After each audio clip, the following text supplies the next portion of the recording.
मेनू दिखाओ। उपन्यास को पूरा ऑनलाइन पढ़े। उपन्यास बिन। उपन्यास अध्याय 51 C51 पब फ्यूचर द्वारा विज्ञापन। अध्याय 51 मृत्यु के ज्वार की शुरुआत। अनुवादक 54,96,90,339। लूचेन की दुनिया में कहीं जंगल में यह विचित्र चट्टानों वाली एक अनाम घाटी थी।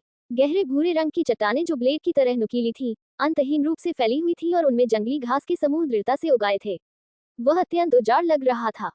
5 चर्चा सुसज्जित घुमक्कड़ और जंगली किसान एक घेरे में बैठे थे। प्रत्येक के हाथ में सूखी और कठोर घास के बीच का एक टुकड़ा था और वे अपनी भूख मिटाने के लिए ठंडा पानी पी रहे थे। उन्होंने इसे अपने बगल में खून से सने चमड़े के बैग में रखा, जिसमें इस यात्रा की उनकी फसल थी। उनके शिकार मिशन के प्रमाण के रूप में मृत राक्षस का सिर और अन्य राक्षसों के अंग थे। एक बार जब वह लूट को वानरा शहर में ले आया, तो वह इसे ब्लैक रॉक सिटी के अधिकारियों से कई पुरस्कारों के बदले में ले सकता था। इस बार ज़ॉम्बीज़ का ज्वार एक आपदा था। ज़ोंबी राक्षसों की एक अंतहीन धारा ब्लैक रॉक सिटी के आसपास घूमती रही। हालांकि यह ब्लैक रॉक सिटी के शासक के लिए सिरदर्द था, लेकिन इसने घुमंतू लोगों और जंगली खेती करने वालों को भी भाग्य बनाने का मौका दिया। जैसे जैसे ब्लैक रॉक सिटी द्वारा दिए जाने वाले शिकार पुरस्कारों में वृद्धि जारी रही, आज एक शिकार से मिलने वाले पुरस्कार पिछले कुछ समय के बराबर थे। इतने अच्छे काम के साथ उन्हें समय का सदुपयोग करना पड़ा और इसे कुछ और बार करना पड़ा। ये देखा जा सकता है कि वे अच्छे मूड में थे और बोलते समय मुस्कुरा रहे थे। हालांकि उनमें से किसी ने भी ध्यान नहीं दिया कि एक काला बादल अचानक क्षितिज पर प्रकट हुआ था और धीरे धीरे उनकी ओर आ रहा था। जब काले बादल उन्हें घेरने ही वाले थे, तभी समूह में एक भटकते हुए कृषक को कुछ असामान्य दिखाई दिया। बड़े भाई, देखो आसमान में क्या उड़ रहा है। एक दुबले पतले आदमी ने भौहें सिकोड़ ली और कुछ देर तक आसमान की ओर देखा, फिर अपने बगल वाले हटे कट्टे आदमी की ओर मुड़ा। पब फ्यूचर द्वारा विज्ञापन। हृष्ट पुष्ट आदमी, जिसे दुबला पतला आदमी बड़ा भाई कहता था, ने आकाश की ओर देखा और खून लाल आंखों वाले अजीब काले पक्षियों के एक समूह को झुंड में आते देखा। उनका निशाना कोई और नहीं बल्कि वे ही थे। जंगल में जंगली खेती करने वालों को खतरे का बहुत अधिक एहसास था। यही वजह थी कि वे लूचेंग में खेती करने वालों से बेहतर थे। इससे पहले कि बिग ब्रदर चेतावनी दे सके, अन्य साथी जिन्होंने अजीब पक्षी के असामान्य व्यवहार को देखा था, उन्होंने पहले ही अपने हथियार निकाल लिए थे और मौत के पक्षी पर हमला करना शुरू कर दिया था। चटकने की आवाजें लगातार आती रहीं। हालांकि इन मृत पक्षियों द्वारा फैलाया गया वायरस बहुत भयानक था, लेकिन वे स्वयं बहुत नाजुक थे। उनमें से बड़ी संख्या को चंद लोगों के हथियारों ने तुरंत ढेर कर दिया। हालांकि मौत के पंछी मौत से नहीं डरते थे। यदि उनका लक्ष्य वायरस से संक्रमित नहीं होता, तो वे हार नहीं मानते। जैसे जैसे अधिक से अधिक मृत पक्षी जमीन पर ढेर होते गए, जाल से छूटकर आए मृत पक्षियों के कारण अंततः कोई घायल हो गया। घायल व्यक्ति को अभी तक इस जहर की भयावहता का एहसास नहीं हुआ था। जैसे ही वह जोर जोर से आगे बढ़ा, जहर के हमले की गति अचानक तेज हो गई और उसकी चाल भी अनजाने में धीमी हो गई। उनके एक साथी ने उनकी असामान्यता पर ध्यान दिया, लेकिन उनके पास भारी मौत के पक्षियों से निपटने का समय नहीं था। अंततः जब काली गैस का अंश उसके चेहरे पर फैल गया, तो घायल व्यक्ति की अभिव्यक्ति नाटकीय रूप से बदल गई। उसके चेहरे पर एक अप्राकृतिक कंक्रीट में ऐंठन दिखाई दी और यह अधिक से अधिक गंभीर हो गई।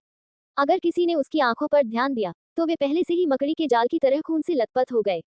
प्लॉप! घायल व्यक्ति की अचानक जमीन पर गिर गई। उसके प्रयोग को उन्नत चाकर घुमाया गया, जिससे वह बेहद मजबूत दिखने लगा। पुराना मोह, पत्थर क्या हुआ है? जिस व्यक्ति को बॉस ने कहा था, उसने अपने दोस्त को प्लास्टिक देखा और तेजी से जोर से चिल्लाया। हालांकि उसे कोई प्रतिक्रिया नहीं मिली, जिससे वह चिंतित हो गई। समय धीरे धीरे समाप्त हो गया और अधिक से अधिक मृत पक्षियों को समुद्र तट से कुचल दिया गया। बॉस के अलावा बाकी सभी लोग घायल हो गए। उसी समय डेथली के बर्ड्स ने उन पर हमला कर दिया। केवल बॉस को कोई चोट नहीं आई। उसने बेताशा के पक्षियों को भगाया और कुछ घायल लोगों ने भी उसकी मदद की। 10 मिनट बाद जब अंतिम मृत पक्षी के टुकड़े टुकड़े कर दिए गए, तो बॉस थककर और जोर से हौंकते हुए जमीन पर गिर गया। धिक्कार है, ये किस प्रकार का पक्षी है? मैंने इसे पहले कभी क्यों नहीं देखा? बॉस के शपथ पत्र के बाद उन्हें अपने अभ्यास से साक्षात्कार प्रतिक्रिया आमतौर पर नहीं मिली। उसने असमंजस में अपलोड किया और उसने देखा कि उसके सभी भाई जमीन पर गिरे हुए हैं। उनके अंग मुड़े हुए और विकृत थे और उनका चेहरा भूरा सफेद त्वचा का एक परत से दागदार था, जो केवल मरे हुए के करीब था। पब फ्यूचर द्वारा विज्ञापन। धिक्कार है, आप लोगों को क्या परेशानी है? बॉस की नाक अपनी जेबों से बाहर जियारत वाली जगह पर। वह अपने थके हुए शरीर के साथ संघर्ष कर रही थी और बड़ी मुश्किल से रेंगते हुए उस ओर देखने लगी। हालांकि घुमक्कड़ और जंगली सैनिक पहले से ही जंगल में देर के लिए तैयार थे, फिर भी वे इस दिन के अचानक आगमन को स्वीकार नहीं कर सके। बॉस रेंगते हुए अपने एक दोस्त के पास गया। सबसे पहले गिराने वाला यह व्यक्ति था, भटका हुआ जंगली सैनिक, जिसका नाम बूढ़ा मो था। केवल एक छोटा सा मिनट ही हुआ था, लेकिन उसका चेहरा पहले ही सांकेतिक रूप से नीला और नीला हो गया था। उसने अपनी नाक, सांस और नाड़ी की कोशिश की, लेकिन वह काफी समय पहले ही मर चुकी थी। वानरा सामुद्रिक दल के नेता का दुख भर गया। उसकी अंधेरी लाल हो गई और वह ओएसिस कंपनी से खुद को रोक नहीं सका। के। उनकी बगल से एक अजीब आवाज आई। फ्लोरिडा दल के नेता घूमने से आश्चर्यचकित हुए और पाया कि उनका मित्र, जो काफी समय व्यतीत कर चुका था, विद्रोह के लिए संघर्ष कर रहा था। ओल्मो फेफी, आप क्या कर रहे हैं? इस अध्याय की शुरुआत की उत्पत्ति का पता N0V3LN से लगाया जा सकता है। दल अभियान के नेताओं को बुरा लगा, लेकिन इससे पहले कि वह अपना प्रश्न पूरा कर पाता, बोर्डमो नामक पथिक ने उस पर झपट्टा मारा और उसे धक्का देकर जमीन पर गिरा दिया। धिक्कार है, तुम ज़ोंबी कैसे बन गए? रियल एस्टेट बॉस ने अपना वाक्य पूरा भी नहीं किया था कि बोर्डमो ने उसकी गर्दन काट ली थी। बोर्डमो के राख हुए चेहरे पर खून बिखरा हुआ था। जिस नेता का गला अज्ञात था, वह आक्रमण कर रहा था। अपनी आंख के कोने से उसने कुछ चट्टानों को अजीब हरकतों के साथ जमीन से ऊपर उठते हुए देखा। वे उसके मृत मित्र थे। हे, यंगलुओ। दल के नेताओं के अकेलेपन से पहले अंतिम क्षण में उनके चेहरे पर दुख और अनिच्छा से मिश्रित कड़वी मुस्कान थी। फिर उसका एनेस्थिल पूरी तरह से काली पड़ गया। जंगल की एक घाटी में जमीले पक्षी की बिखरी हुई मृत्युओं से बहुत अधिक नुकसान हुआ था। कुछ विचित्र घुमक्कड़ और जंगली किसान भूमि पर पड़े थे, एक टूटे हुए अवशेषों को खा रहे थे और खा रहे थे। एक बुरी तरह से क्षत विक्षत हाथ से जंगली किसानों के बीच से बाहर निकला और बड़ी ताकतों से घुमा, जिससे दो घुमंतु लोग एक तरफ गिर गए। इसके तुरंत बाद जंगली सैनिकों के समूह से एकमात्र कंकाल त्वचा और बाल वाला एक कंकाल खड़ा हो गया। इसके अवशेषों से पता चलता है कि यह स्टॉकहोम दल का नेता था। सी बॉस, जिसका पैर पूरी तरह से कट गया था, उसने अपनी खून से लाल आंखों से चारों ओर देखा, जो उसकी आंखों के निशान से बाहर गिरा हुआ था। उसने अपनी गर्दनें सजाई और अपने साथियों पर दहाड़ा डाला, जिनकी मृत्यु में बदल दिया गया। फिर उसने जमीन पर गिरे हुए जानवरों को उठाया, घुमाया और ब्लैक रॉक सिटी की दिशा में चल दिया। माताहतों ने भी अपने हथियार उठाए और अपने पूर्व मालिक का पीछा करते हुए जंगल में लड़खड़ाते हुए आगे बढ़ते गए। यदि कोई आकाश से नीचे दिखे, तो उसे मृतप्राय पक्षियों के अवशेष समय समय पर पृथ्वी से रेंगते हुए दिखाई देंगे। फिर वे अपना हथियार उठाएंगे और धीरे धीरे ब्लैक रॉक सिटी की ओर बढ़ेंगे। ये समूह स्थापत्य चल रहा था और एकत्रित हुआ। मूल स्थापत्य समूह से धीरे धीरे घने काले बादलों में बदल दिया गया। पब फ्यूचर द्वारा विज्ञापन। संपर्क करें टॉस साइट में, दान करें, मेनू दिखाओ। उपन्यास ऑनलाइन पूरा पढ़े। उपन्यास बिन। उपन्यास अध्याय 52। बिक्री की तैयारी 1. बिक्री की तैयारी 1. Ads bye pub future. अध्याय 52। बिक्री की तैयारी 1. नवंबर यूरो लिटरेचर ने नवंबर यूरो LSSN पर इस अध्याय की प्रारंभिक मेजबानी को चिन्हित किया। अनुवादक 54,96,339। तांग जेन और अन्य लोगों के खाना खत्म करने के बाद उन्होंने मुरोंगजी यान को घर की देखभाल करने का निर्देश दिया। वह कियान लोंग और दा जियोन को वानरा शहर से बाहर लाया और उस स्थान पर ले गया जहां उसने पहले हथियार और आपूर्ति को दफनाया था। रास्ते में उन्हें कई घुमकड़ों का सामना करना पड़ा। उन्होंने समूह बनाए और जंगली इमारत की ओर चल दिए। कई समूहों का नेतृत्व ब्लैक रॉक सिटी के कृषकों ने किया था। चूंकि पिछले कुछ दिनों में उन्हें बहुत अधिक नुकसान उठाना पड़ा था, ब्लैक रॉक सिटी ने कुछ युद्ध टीमों को विभाजित कर दिया था। एक ब्लैक रॉक कल्टीवेटर ने मृत राक्षसों को हटाने के लिए एक दर्जन वॉन्डरर्स और जंगली कल्टीवेटरों का नेतृत्व किया, और उन्होंने काफी अच्छा परिणाम हासिल किया था। तांग जेन के 3 लोगों के समूह ने इन लोगों को नजरअंदाज कर दिया। उन्होंने बस अपनी यात्रा में जल्दबाजी की। रास्ते में बहुत सारे पथिक होने के कारण तांग जेन के 3 लोगों का समूह रुक गया और चल पड़ा। जब वे उस स्थान पर पहुंचने वाले थे जहां संसाधन दबे हुए थे, तो वे जानबूझकर कुछ समय के लिए रुक गए ताकि एक वानर अन्वेषण टीम से बच सके जो आराम करने के लिए पास में रुकी थी। उनके असामान्य कार्यों ने ब्लैक रॉक सिटी के रैंक 3 कृषक का ध्यान भी आकर्षित किया था जो टीम का नेतृत्व कर रहा था। हालांकि ज़ोंबी राक्षसों को बाहर निकालने में यह एक महत्वपूर्ण क्षण था, इसलिए वह उन तीनों से पूछताछ करने के लिए आगे नहीं बढ़े। वह केवल हैरान भाव से टैंग जेन को देखता रहा। इस समूह के खड़े होने और चले जाने के बाद ही तांग जेन ने एक लंबी सांस ली। उसके हृदय को एक भारी बोझ से मुक्त होने की अनुभूति हुई। वह स्पष्ट रूप से अपना सामान लेने के लिए यहाँ आया था, लेकिन उसे यह एक चोर की तरह करना पड़ा। इस तरह की भावना ने तांग जेन को बेहद अप्रसन्न कर दिया। जब वे उस स्थान पर पहुंचे जहां संसाधन दफन थे, तांग जेन ने बार बार पुष्टि की कि वहां से कोई और वॉन्डरर्स नहीं गुजर रहा था। फिर उन्होंने दा जियोन को सतर्क रहने के लिए कहा, जबकि उन्होंने और कियान लांग ने जमीन पर मौजूद गंदगी और मलबे को तुरंत हटा दिया, जिससे युद्ध ब्लेड और नीचे छिपे विभिन्न संसाधनों का पता चल गया। जमीन के नीचे छिपे इतने सारे हथियार देखकर हजार ड्रैगन दंग रह गए। Ads bye pub future. आखिरकार घुमकड़ों के लिए हथियार और उपकरण भी धन का प्रतिनिधित्व करते थे, इसलिए ये हथियार बड़ी मात्रा में दिमाग का भी प्रतिनिधित्व करते थे। एक हथियार को बाहर निकालने और उसकी सावधानीपूर्वक जांच करने के बाद हजार ड्रैगन ने सिर हिलाया और कहा कि यह एक अच्छा हथियार था। यदि वह इसे बेचे तो उसे अच्छी कीमत मिलनी चाहिए। हालांकि हजार ड्रैगन ने तांग जेन को भी चेतावनी दी थी कि वानरा शहर में सभी हथियार की दुकानों को ब्लैक रॉक सिटी के महत्वपूर्ण लोगों का समर्थन प्राप्त था। यदि उसने इन हथियारों को बिना सोचे समझे बेच दिया, तो वह कुछ लोगों को नाराज कर सकता है। उसे सावधान रहना था। तांग जेन को ऐसी बात होने की उम्मीद नहीं थी। उसने तुरंत अपना मुंह खोला और कियान लांग से पूछा। हजार ड्रैगन ने उत्तर दिया। सतह पर ऐसा प्रतीत होता है कि वानरा शहर की स्थापना एक शक्तिशाली वानरा द्वारा की गई थी, लेकिन वास्तव में इसके पीछे की शक्ति ब्लैक रॉक सिटी से आई थी। वानरा शहर की हथियार की दुकान का मालिक ब्लैक रॉक सिटी में एक उच्च पदस्थ अधिकारी बताया गया था। यदि तांग जेन वानरा शहर में हथियार बेचना चाहता है, तो ये लुचेन की सेना से व्यवसाय छीनने के बराबर होगा। उसे निश्चित ही उन लोगों द्वारा शत्रुता की दृष्टि से देखा जाएगा और दबाया जाएगा। यह एक कठिन समस्या थी। आखिरकार उनका फाउंडेशन अभी बहुत स्थिर नहीं था। यदि उसने बिना सोचे समझे सतह पर एक और दुश्मन बना लिया, तो यह उसके लिए अच्छा नहीं होगा।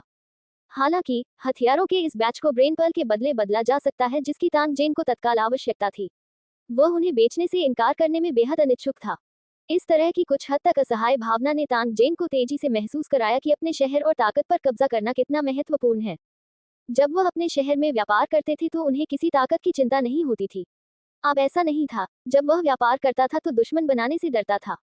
हालांकि ये कुछ ऐसा था जिसकी मदद नहीं की जा सकती थी। आखिरकार हथियारों से मुनाफा इतना बड़ा था। वह इसे जानता था और अन्य लोग भी इसे जानते थे। ये केक का एक ऐसा टुकड़ा था जिसे आसानी से जाने देना और दूसरों को हिस्सा देने के लिए कौन तैयार होगा। वह एक समय में एक ही कदम उठाएगा। अभी उसे इन चीजों को वापस उस गुफा में ले जाना था जिसमें वह रह रहा था। ये चीजें हल्की नहीं थी, लेकिन सौभाग्य से दा जियोन बहुत मजबूत था और वह उन हथियारों को अकेले ले जाने में सक्षम था। तांग जेन और हजार ड्रैगन ने शेष संसाधनों को साझा किया और यह उनके लिए काफी आसान था।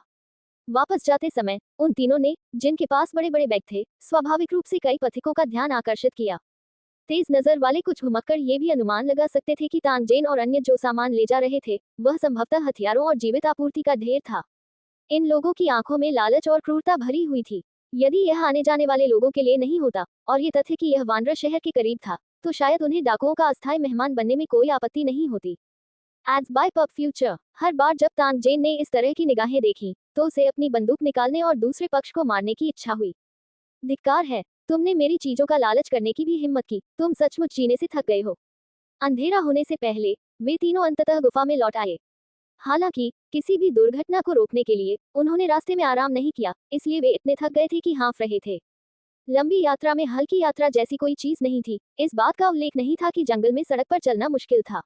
इसलिए लौटने के बाद यहाँ तक कि दा जियोन, जो उलझन में था, ने शिकायत की कि वह थका हुआ था। तांग जेन ने महसूस किया कि संसाधनों के परिवहन का ये तरीका वांछनीय नहीं था।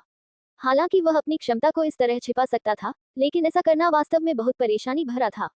आखिर में ये मामला भरोसे का था। वह हमेशा चिंतित रहता था कि उसकी क्षमता उजागर होने के बाद ये दूसरों के लालच और लालसा को आकर्षित करेगी। हालांकि कियान लॉन, मुरोंग जियान और अन्य सभी उसके साथी थे। भले ही उसने कुछ न कहा हो, लेकिन उन्होंने उसमें कुछ असामान्य बात अवश्य देखी होगी और कुछ अनुमान लगाया होगा। छिपने से अच्छा था कि उचित समय पर उनके सामने अपनी योग्यता का प्रदर्शन किया जाए।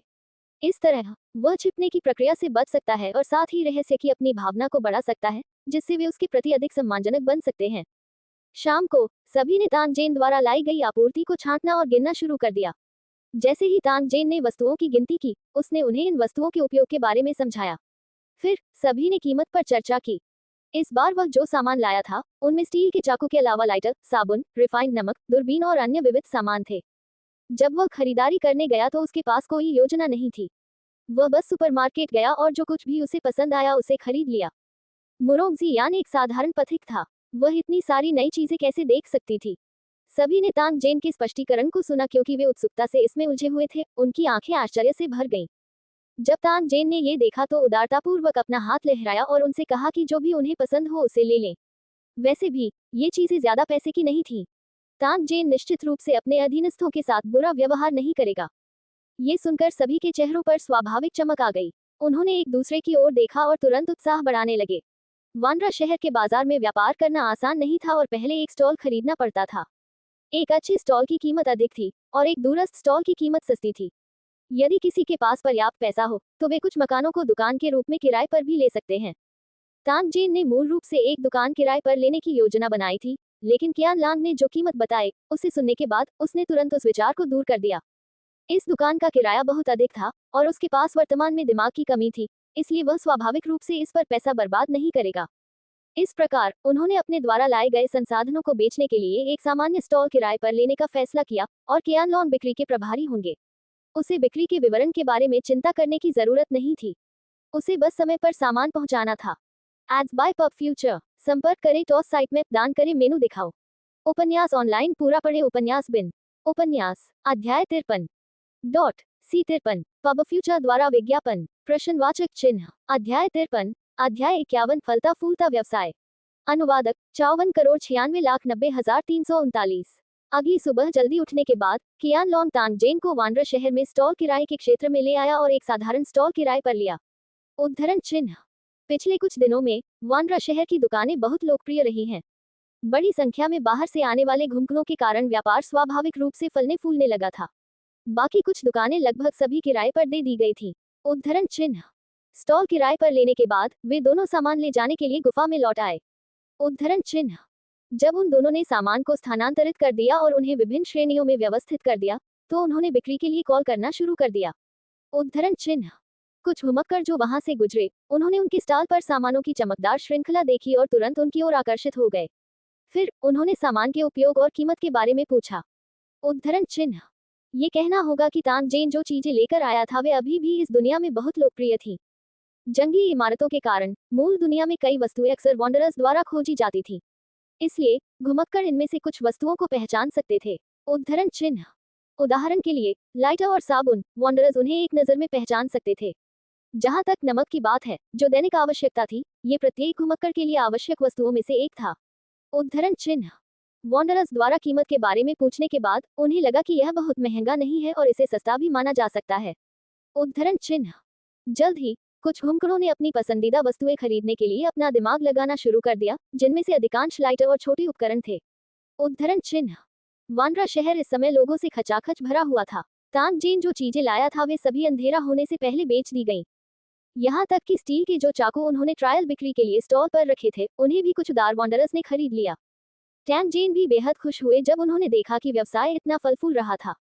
जब उसने रात को हिसाब किताब किया, तो उसने पाया कि उसने कुल मिलाकर लगभग 2000 मस्तिष्क मोती बेचे थे, जो निश्चित रूप से बहुत बड़ा लाभ था। उद्धरण चिन्ह। पब फ्यूचर द्वारा विज्ञापन वॉन्डरर्स के लिए तांग जेन का सामान इसके लायक था। तांग जेन के लिए ये सिर्फ 1000 से 800 युआन की बात थी, लेकिन बदले में उसे वास्तव में 2000 मस्तिष्क मोती मिले। ये तो और भी अधिक लाभ था। उद्धरण चिन्ह। ये सिर्फ मूल्यों का अंतर था, वैसे भी उन्हें कोई नुकसान नहीं हुआ। उद्धरण चिन्ह। तांग जेन अच्छे मूड में थी। वह गणना कर रहा था कि इन मस्तिष्क मोतियों को अवशोषित करने के बाद वह कितने सोने के सिक्के बदल सकता है और कौन से एप्लीकेशन डाउनलोड कर सकता है। रात के खाने के दौरान गुफा हंसी से भर गई थी। हर कोई आग के चारों ओर बैठ गया। तांग जेन द्वारा लाए गए सॉसेज को भूनते हुए अपने भविष्य के व्यवसाय की योजना बना रहा था। उनके शब्द लालसा से भरे थे। उद्धरण चिन्ह। ये दृश्य बहुत हृदय स्पर्शी था और सभी के चेहरे खुशी भरी मुस्कान से भर गए। आग की गर्मी ने उनके दिलों को गर्म कर दिया। उन्हें जीवन में आशा थी और जीवन में एक लक्ष्य था। उद्धरण चिन्ह। जब टैंग जेन ने छोटी लड़की को बड़े भालू के साथ खेलते हुए देखा तो उसकी आंखों के कोने पर मुस्कुराहट का एक निशान दिखाई दिया।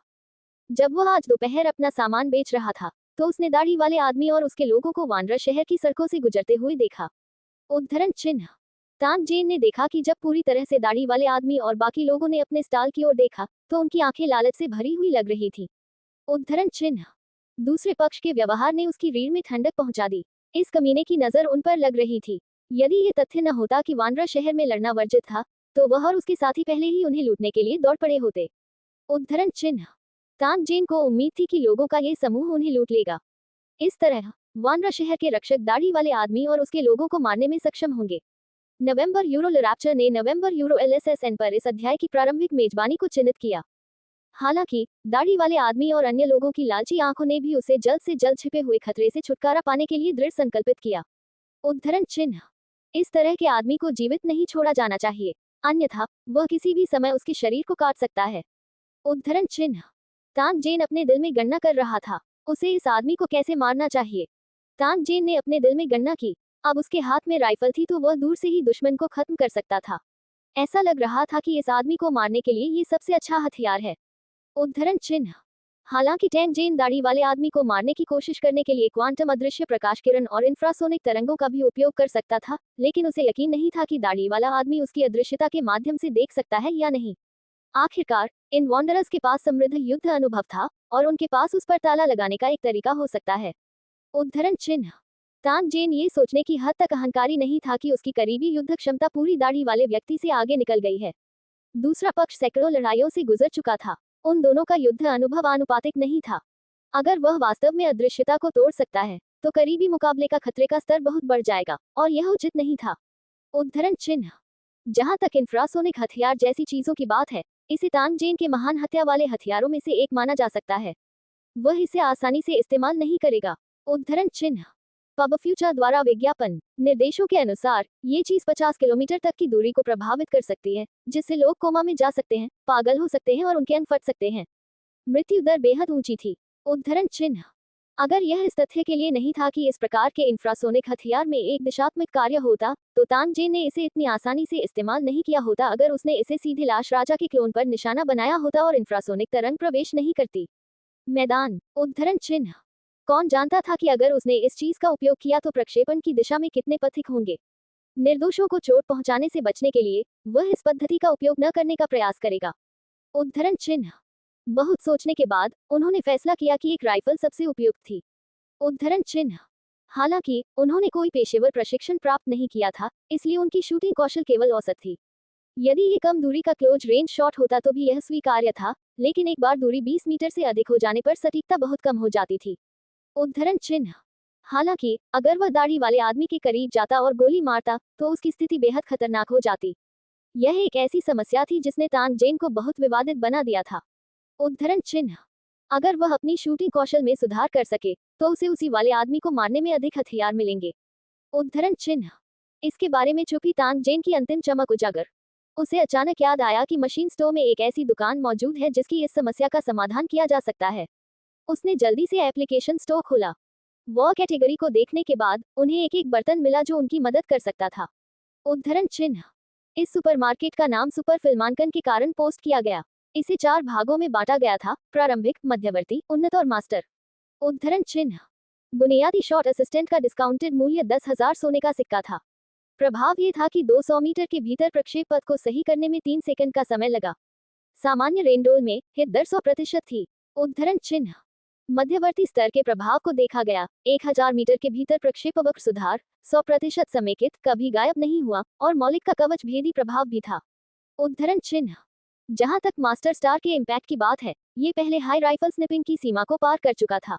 ये वास्तव में 100% स्थिरांक के साथ 5 किमी के अंदर प्रक्षेप पथ को सही कर सकता है। साथ ही इसमें सुपरहीरो कवच भेदन और डिजिटल डैमेज का भी असर देखने को मिला। उद्धरण चिन्ह। तान जेन ने चुपके से अपने दिल में भर लिया है। ये चीज एक स्नाइपर के लिए बिल्कुल स्वर्ग विरोधी थी। यदि किसी के पास गुरु की क्षमता है तो वह निश्चित रूप से बंदूक भगवान के रूप में कहा जा सकता है। एक बार जब किसी को क्रॉसहेयर द्वारा बंद कर दिया गया तो वह दोषी मर जाएगा। उद्धरण चिन्ह।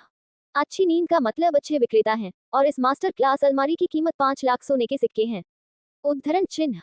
इसके अलावा इस तरह के यात्रियों के लिए एक बार डाउनलोड करे सर्वोच्च स्तर तक नहीं पहुंच सके। इसके बजाय इसे चरण दर चरण पूरी तरह से डाउनलोड करना होगा। उद्धरण चिन्ह। तान जेन ने अपनी मूंछों से भींच लिया। हालांकि वह बेहद तुच्छ थी, लेकिन उसके पास शर्मनाक रूप से पैसे की कमी थी और वह केवल ग्रैंडमास्टर ग्रेड इफेक्ट्स को जी भर कर देख सकती थी। उद्धरण चिन्ह। अब उसके पास इतने सारे सोने के सिक्के नहीं थे। उसके पूरे दिन की कुल आय 20,000 सोने के सिक्के से कुछ ही अधिक थी। उन्होंने सुपरशूट आर्काइव्ड एल्बम का एकमात्र प्रारंभिक संस्करण ही डाउनलोड कर लिया। उद्धरण चिन्ह। दिन की बिक्री के दौरान प्राप्त ब्रेन पल तान जेन द्वारा रखा गया था। जब कोई ध्यान नहीं दे रहा था तो उसने पल के अवशेषों को निगल लिया और उसके खाते में शेष राशि 10,000 तक पहुंच गई।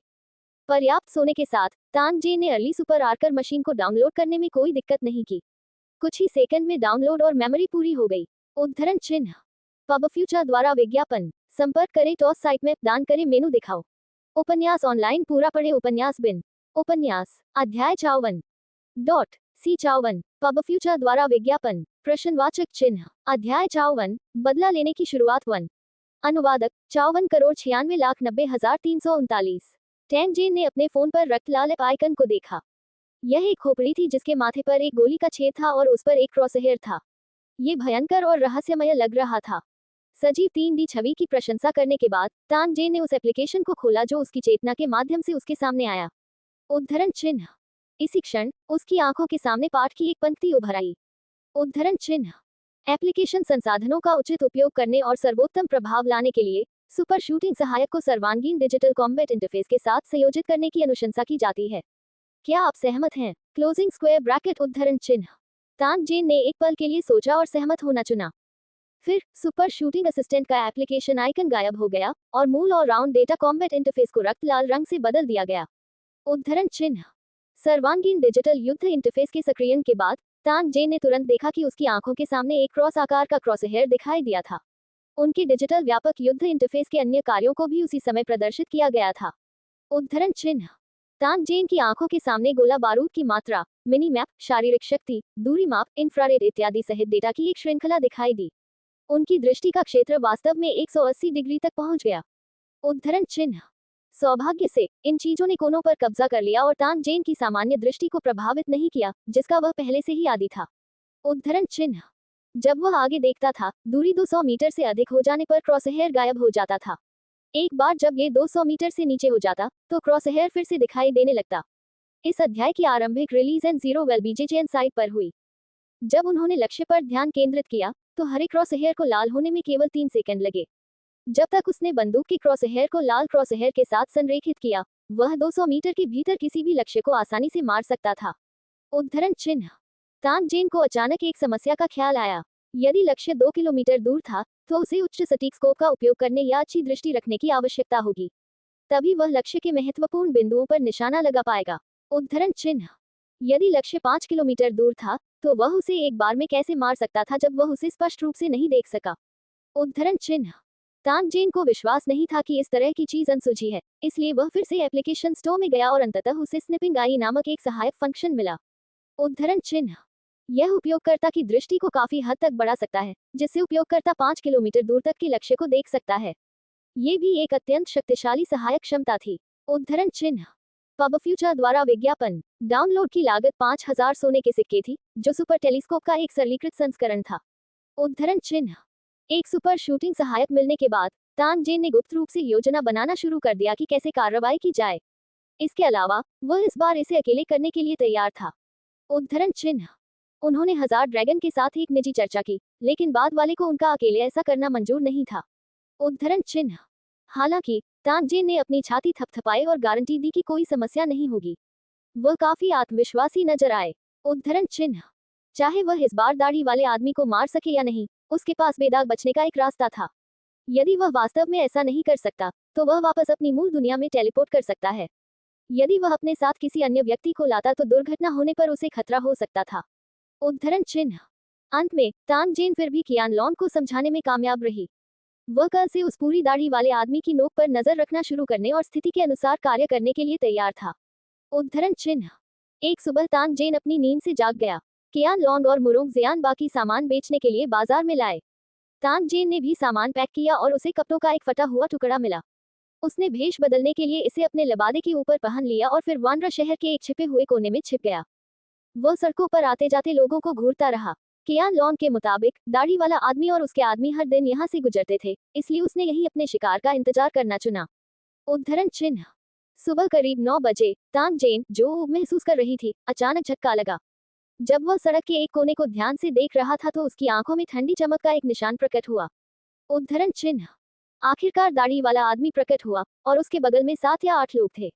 उनमें से प्रत्येक के पास हथियार और उपकरण थे और ऐसा लग रहा था जैसे वे वांड्रा शहर छोड़ने की तैयारी कर रहे थे।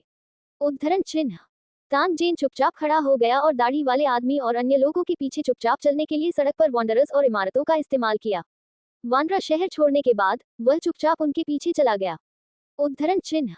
पूरी तरह से दाढ़ी वाला आदमी और अन्य लोग तेजी से आगे बढ़े, जबकि तानसेन ने क्वांटम स्टील्थ लाइट स्क्रीन को सक्रिय किया और तेजी से पीछे चल दिया। रास्ते में तानसेन ने फैसला किया कि दाढ़ी वाले आदमी और अन्य लोगों को खंडहरों की दिशा में जाना चाहिए जहां दोनों पक्ष पहले मिले थे। उद्धरण चिन्ह। वह स्थान बहुत अच्छी तरह से छिपा हुआ है, आपको स्वर्ग भेजने के लिए बिल्कुल सही स्थान। उद्धरण चिन्ह। तानसेन ने अपने दिल में सोचा और उसकी आंखें धीरे धीरे बर्फ जैसी ठंडी हो गईं। दाढ़ी वाले आदमी और अन्य लोगों को यह एहसास नहीं हुआ कि कोई धीरे धीरे उनका पीछा कर रहा था और किसी भी समय उनकी जान ले सकता था। उद्धरण चिन्ह। तानसेन को कोई कदम उठाने की जल्दी नहीं थी। आखिरकार ये स्थान वांडरर्स शहर के काफी करीब था और यह अपरिहार्य था कि वांडरर्स इस स्थान से गुजरें। अगर वे उससे टकरा जाते तो उसे डर था कि वह अनावश्यक परेशानी में पड़ जाएगा। उद्धरण चिन्ह। पब फ्यूचर द्वारा विज्ञापन। पूरी तरह से दाढ़ी वाले व्यक्ति के समूह के पीछे एक बहुत शक्तिशाली वॉन्डरर्स टीम थी। जब वह आगे बढ़ा तो तानजेन के पास सतर्क रहने के अलावा कोई विकल्प नहीं था। ऐसे ही वे काफी देर तक मध्यम गति से जंगल में उनका पीछा करते रहे।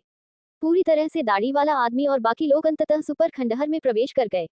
तानजेन, जो उनके पीछे छिपा हुआ था, ने भी बिना किसी हिचकिचाहट के उनका पीछा किया। उद्धरण चिन्ह। पिछली बार की तरह जब वह यहाँ था, सुपर खंडहर के बाहरी क्षेत्र के आसपास मूल रूप से कोई राक्षस नहीं थे। हालांकि वह समय समय पर वॉन्डरर्स के आंकड़े देख सकता था। उद्धरण चिन्ह। खंडहरों के ऊपर आसमान में धूसर कोहरा कभी छंटने वाला नहीं लग रहा था। वह बिना हिले डुले वहीं तैरता रहा। वे खंडहरों के केंद्र के जितना करीब पहुंचे, धूसर कोहरा उतना ही घना होता गया। कुछ स्थानों पर तो वे कुछ मीटर दूर का दृश्य भी नहीं देख सके। उद्धरण चिन्ह। तानजेन को दाढ़ी वाले आदमी के समूह को खोने का डर था, इसलिए उन्होंने दाढ़ी वाले आदमी और बाकी लोगों से 100 मीटर की दूरी बनाए रखी। इस तरह मानचित्र उन्हें वास्तविक समय में प्रदर्शित करने में सक्षम होगा। उद्धरण चिन्ह। थोड़ी देर चलने के बाद दाढ़ी वाला आदमी और अन्य लोग एक जगह रुक गए जो पार्क की तरह लग रहा था। उद्धरण चिन्ह। पार्क में विशाल काली लताओं का जंगल था। इन विशाल लताओं की शाखाएं गंदी थीं और वे ड्रैगन स्केल की तरह पतली और मुड़ी हुई थीं। वे क्रूर भूतों की तरह दिखते थे। उद्धरण चिन्ह। समय समय पर जंगल से राक्षसों की चीखें सुनाई देती थीं। चीखें बेहद करुण थीं और लोगों के रोंगटे खड़े हो गए। उद्धरण चिन्ह। दाढ़ी वाले आदमी और अन्य लोगों के बीच कुछ देर तक बातचीत करने के बाद उन्होंने अपने बैग से कुछ रस्सियां, जाल और अन्य विविध वस्तुएं निकाली। उद्धरण चिन्ह। फिर ये लोग अलग हो गए। उनकी शक्ल देखकर लग रहा था कि वे कोई जाल बिछा रहे हैं। उद्धरण चिन्ह। तानजेन उसके दिल में उत्सुक था, इसलिए उसे हमला करने की कोई जल्दी नहीं थी। इसके बजाय वह चुपचाप खंडहरों के ढेर के ऊपर लेट गया और पूरी तरह से दाढ़ी वाले व्यक्ति और अन्य लोगों की गतिविधियों को भावहीन रूप से देखता रहा। उद्धरण चिन्ह। थोड़ी देर तक देखने के बाद उसे यकीन हो गया कि दाढ़ी वाला आदमी और उसके लोग वास्तव में एक विस्तृत जाल बिछा रहे थे। उद्धरण चिन्ह। तानजेन अपने दिल में बेहद उत्सुक था। वास्तव में वह कौन सी चीज थी जिसके कारण ये लोग, जो कमजोर नहीं थे, जाल बिछाने के लिए इतनी मेहनत करने लगे। उद्धरण चिन्ह।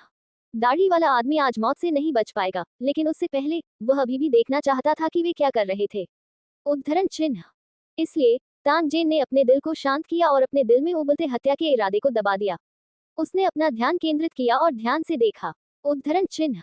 दाढ़ी वाले आदमी की तरफ जाल बिछाने के बाद दाढ़ी वाले आदमी और अन्य लोग दो समूहों में विभाजित हो गए। एक समूह जाल के चारों ओर घात लगाकर बैठा था और खुद को छिपाने के लिए घास फूस और अन्य चीजों से खुद को ढांक रहा था। वे घास में दुबके रहे और हिले नहीं। उद्धरण चिन्ह। दूसरे समूह का नेतृत्व दाढ़ी वाले व्यक्ति और एक अन्य पथिक ने किया था। उन दोनों ने एक दूसरे की ओर देखा और एक साथ विशाल बेल के जंगल में प्रवेश किया। लगभग 10 मिनट के बाद अचानक विशाल लताओं के जंगल से एक राक्षस की क्रोध भरी दहाड़ सुनाई दी।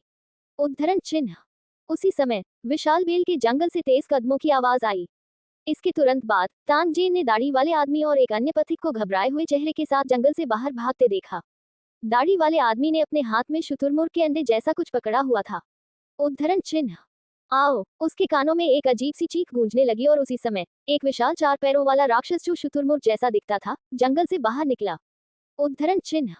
पब फ्यूचर द्वारा विज्ञापन। संपर्क करें टॉस साइट में दान करें मेनू दिखाओ। उपन्यास को पूरा ऑनलाइन पढ़ें। उपन्यास बिन। उपन्यास अध्याय 55। C55। पब फ्यूचर द्वारा विज्ञापन। आपातकालीन स्थिति में नकदी की आवश्यकता है। इंस्टामनी आपकी मदद करेगा। केवल 2 घंटे में व्यक्तिगत ऋण प्राप्त करें। मेडिकल बिल, शिक्षा आदि के लिए वन स्टॉप समाधान।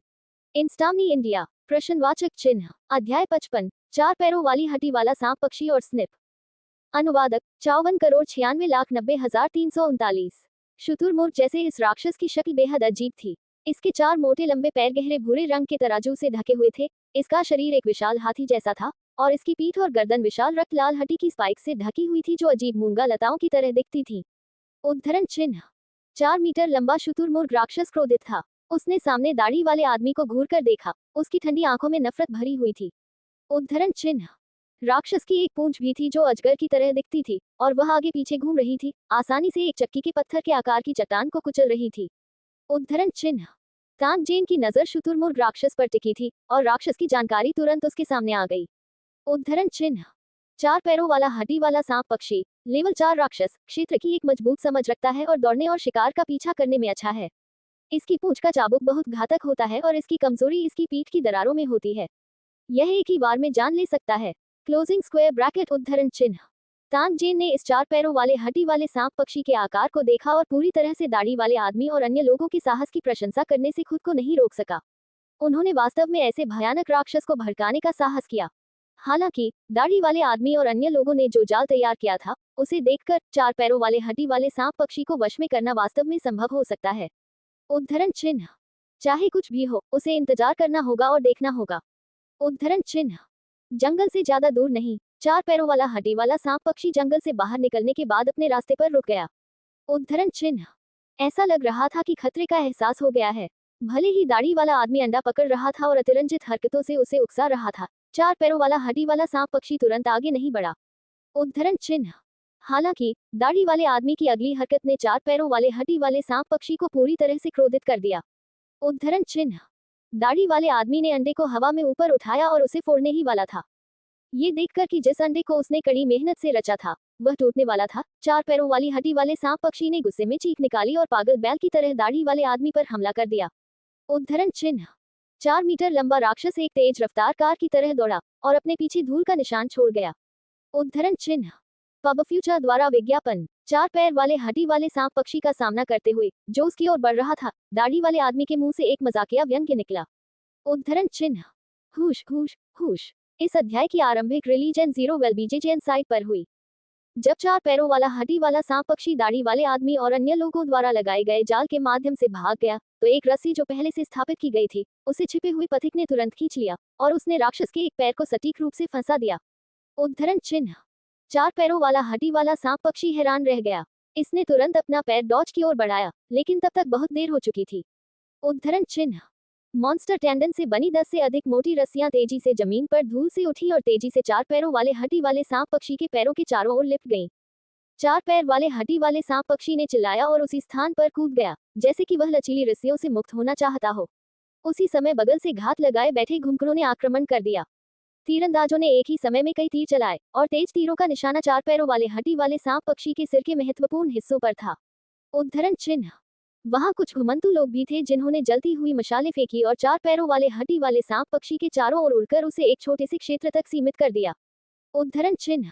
4 पैर वाले हड्डी वाले सांप पक्षी पर अचानक हमला हुआ और उसका संघर्ष और चहचहाना और अधिक हिंसक हो गया।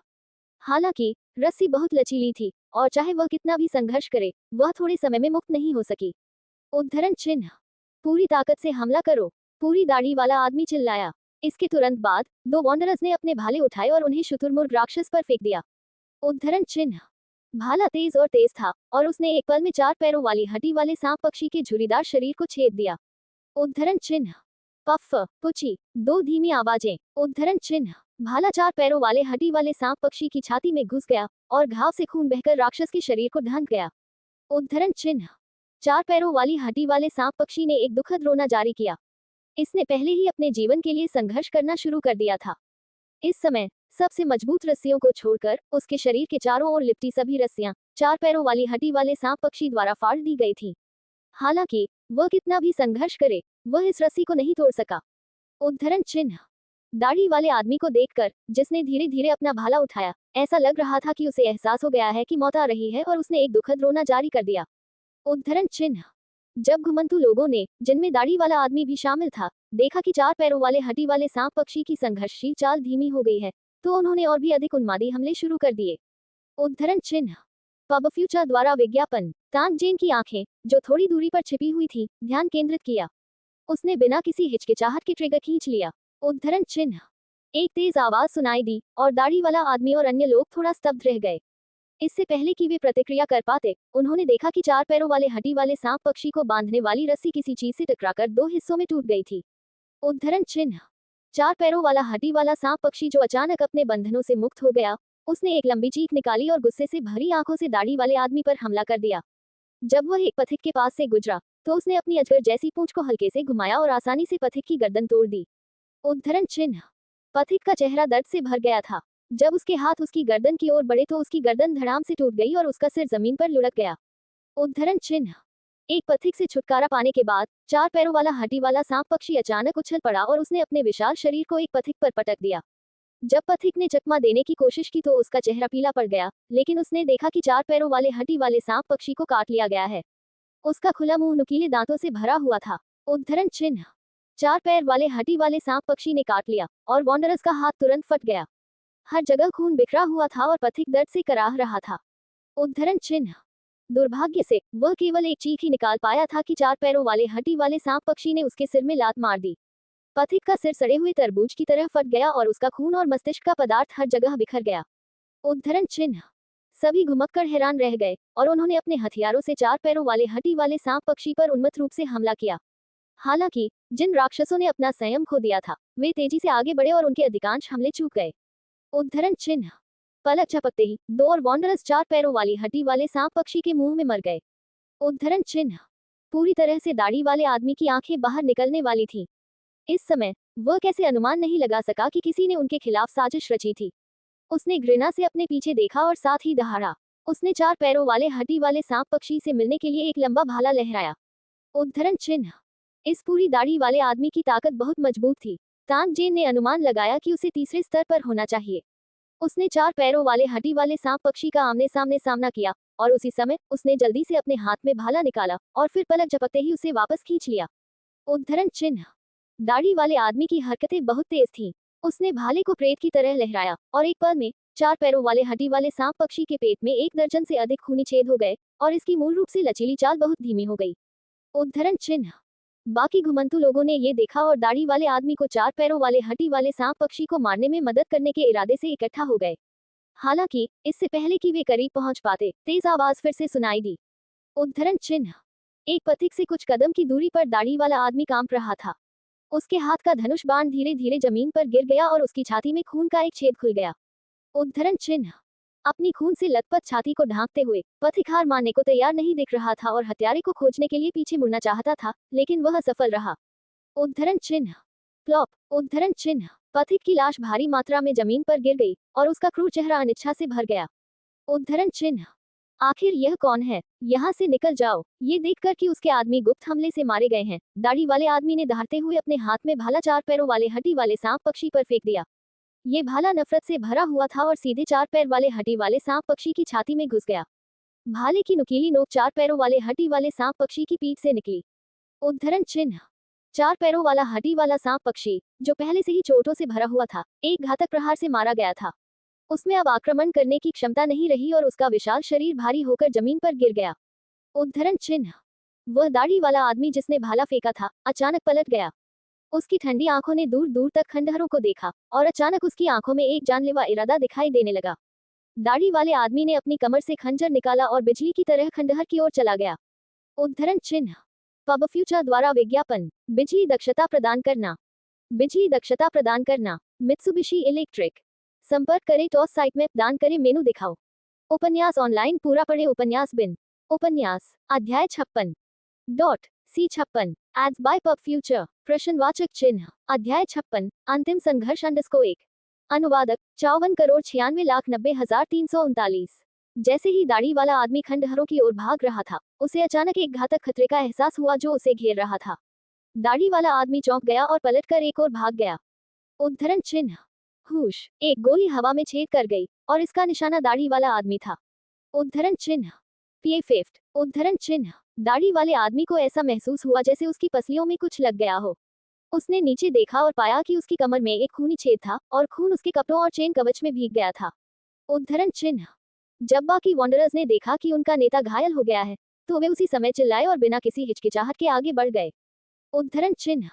हालांकि जैसे ही वॉन्डरर्स आगे बढ़ रहे थे गोलियों की तेज आवाज फिर से सुनाई दी।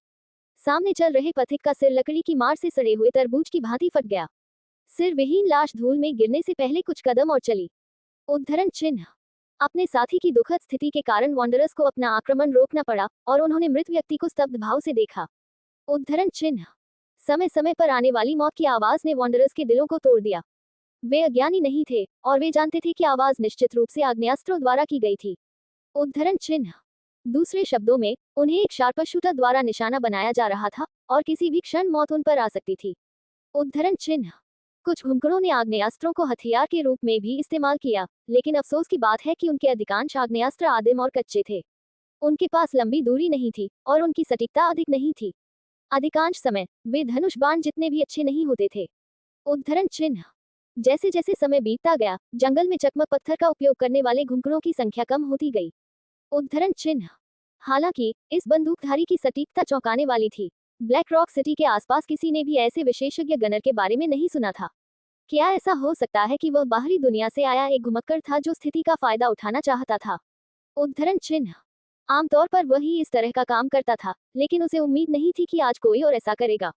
उद्धरण चिन्ह। वॉन्डरर्स गुप्त रूप से नाराज थे और उस पर वापस आना चाहते थे, लेकिन जब उन्होंने सोचा कि बंदूकधारी कितना भयानक था, तो उन सभी ने पीछे हटने का इरादा किया। उद्धरण चिन्ह। Ads bye pub future. दाढ़ी वाला आदमी काफी सख्त था। पसलियों में गोली लगने के बाद उनकी गतिविधियों पर ज्यादा असर नहीं पड़ा। इसके बजाय उसे जल्दी से छिपने की जगह मिल गई। उद्धरण चिन्ह। अन्य घुमक्कड़ों ने भी उसका अनुसरण किया और छिपने के लिए आड़ की तलाश की। दुर्भाग्य से इतने कम समय में कोई आदर्श कवर नहीं था। एक और तेज बंदूक की गोली के बाद गड्ढे में छिपे एक पथिक के दिल में गोली लग गई। हिलना डुलना बंद करने से पहले उन्होंने कई बार संघर्ष किया। उद्धरण चिन्ह। कुछ और गोलियां चली और लोग चिल्लाने लगे क्योंकि वे गोलियों से मारे गए थे। उद्धरण चिन्ह। इस समय दाढ़ी वाले आदमी के समूह में उसके अलावा केवल एक घुमक्कड़ बचा था। उनमें से बाकी लोग या तो राक्षस के मुंह में या तांग जेन की बंदूक के नीचे मर गए थे। उद्धरण चिन्ह।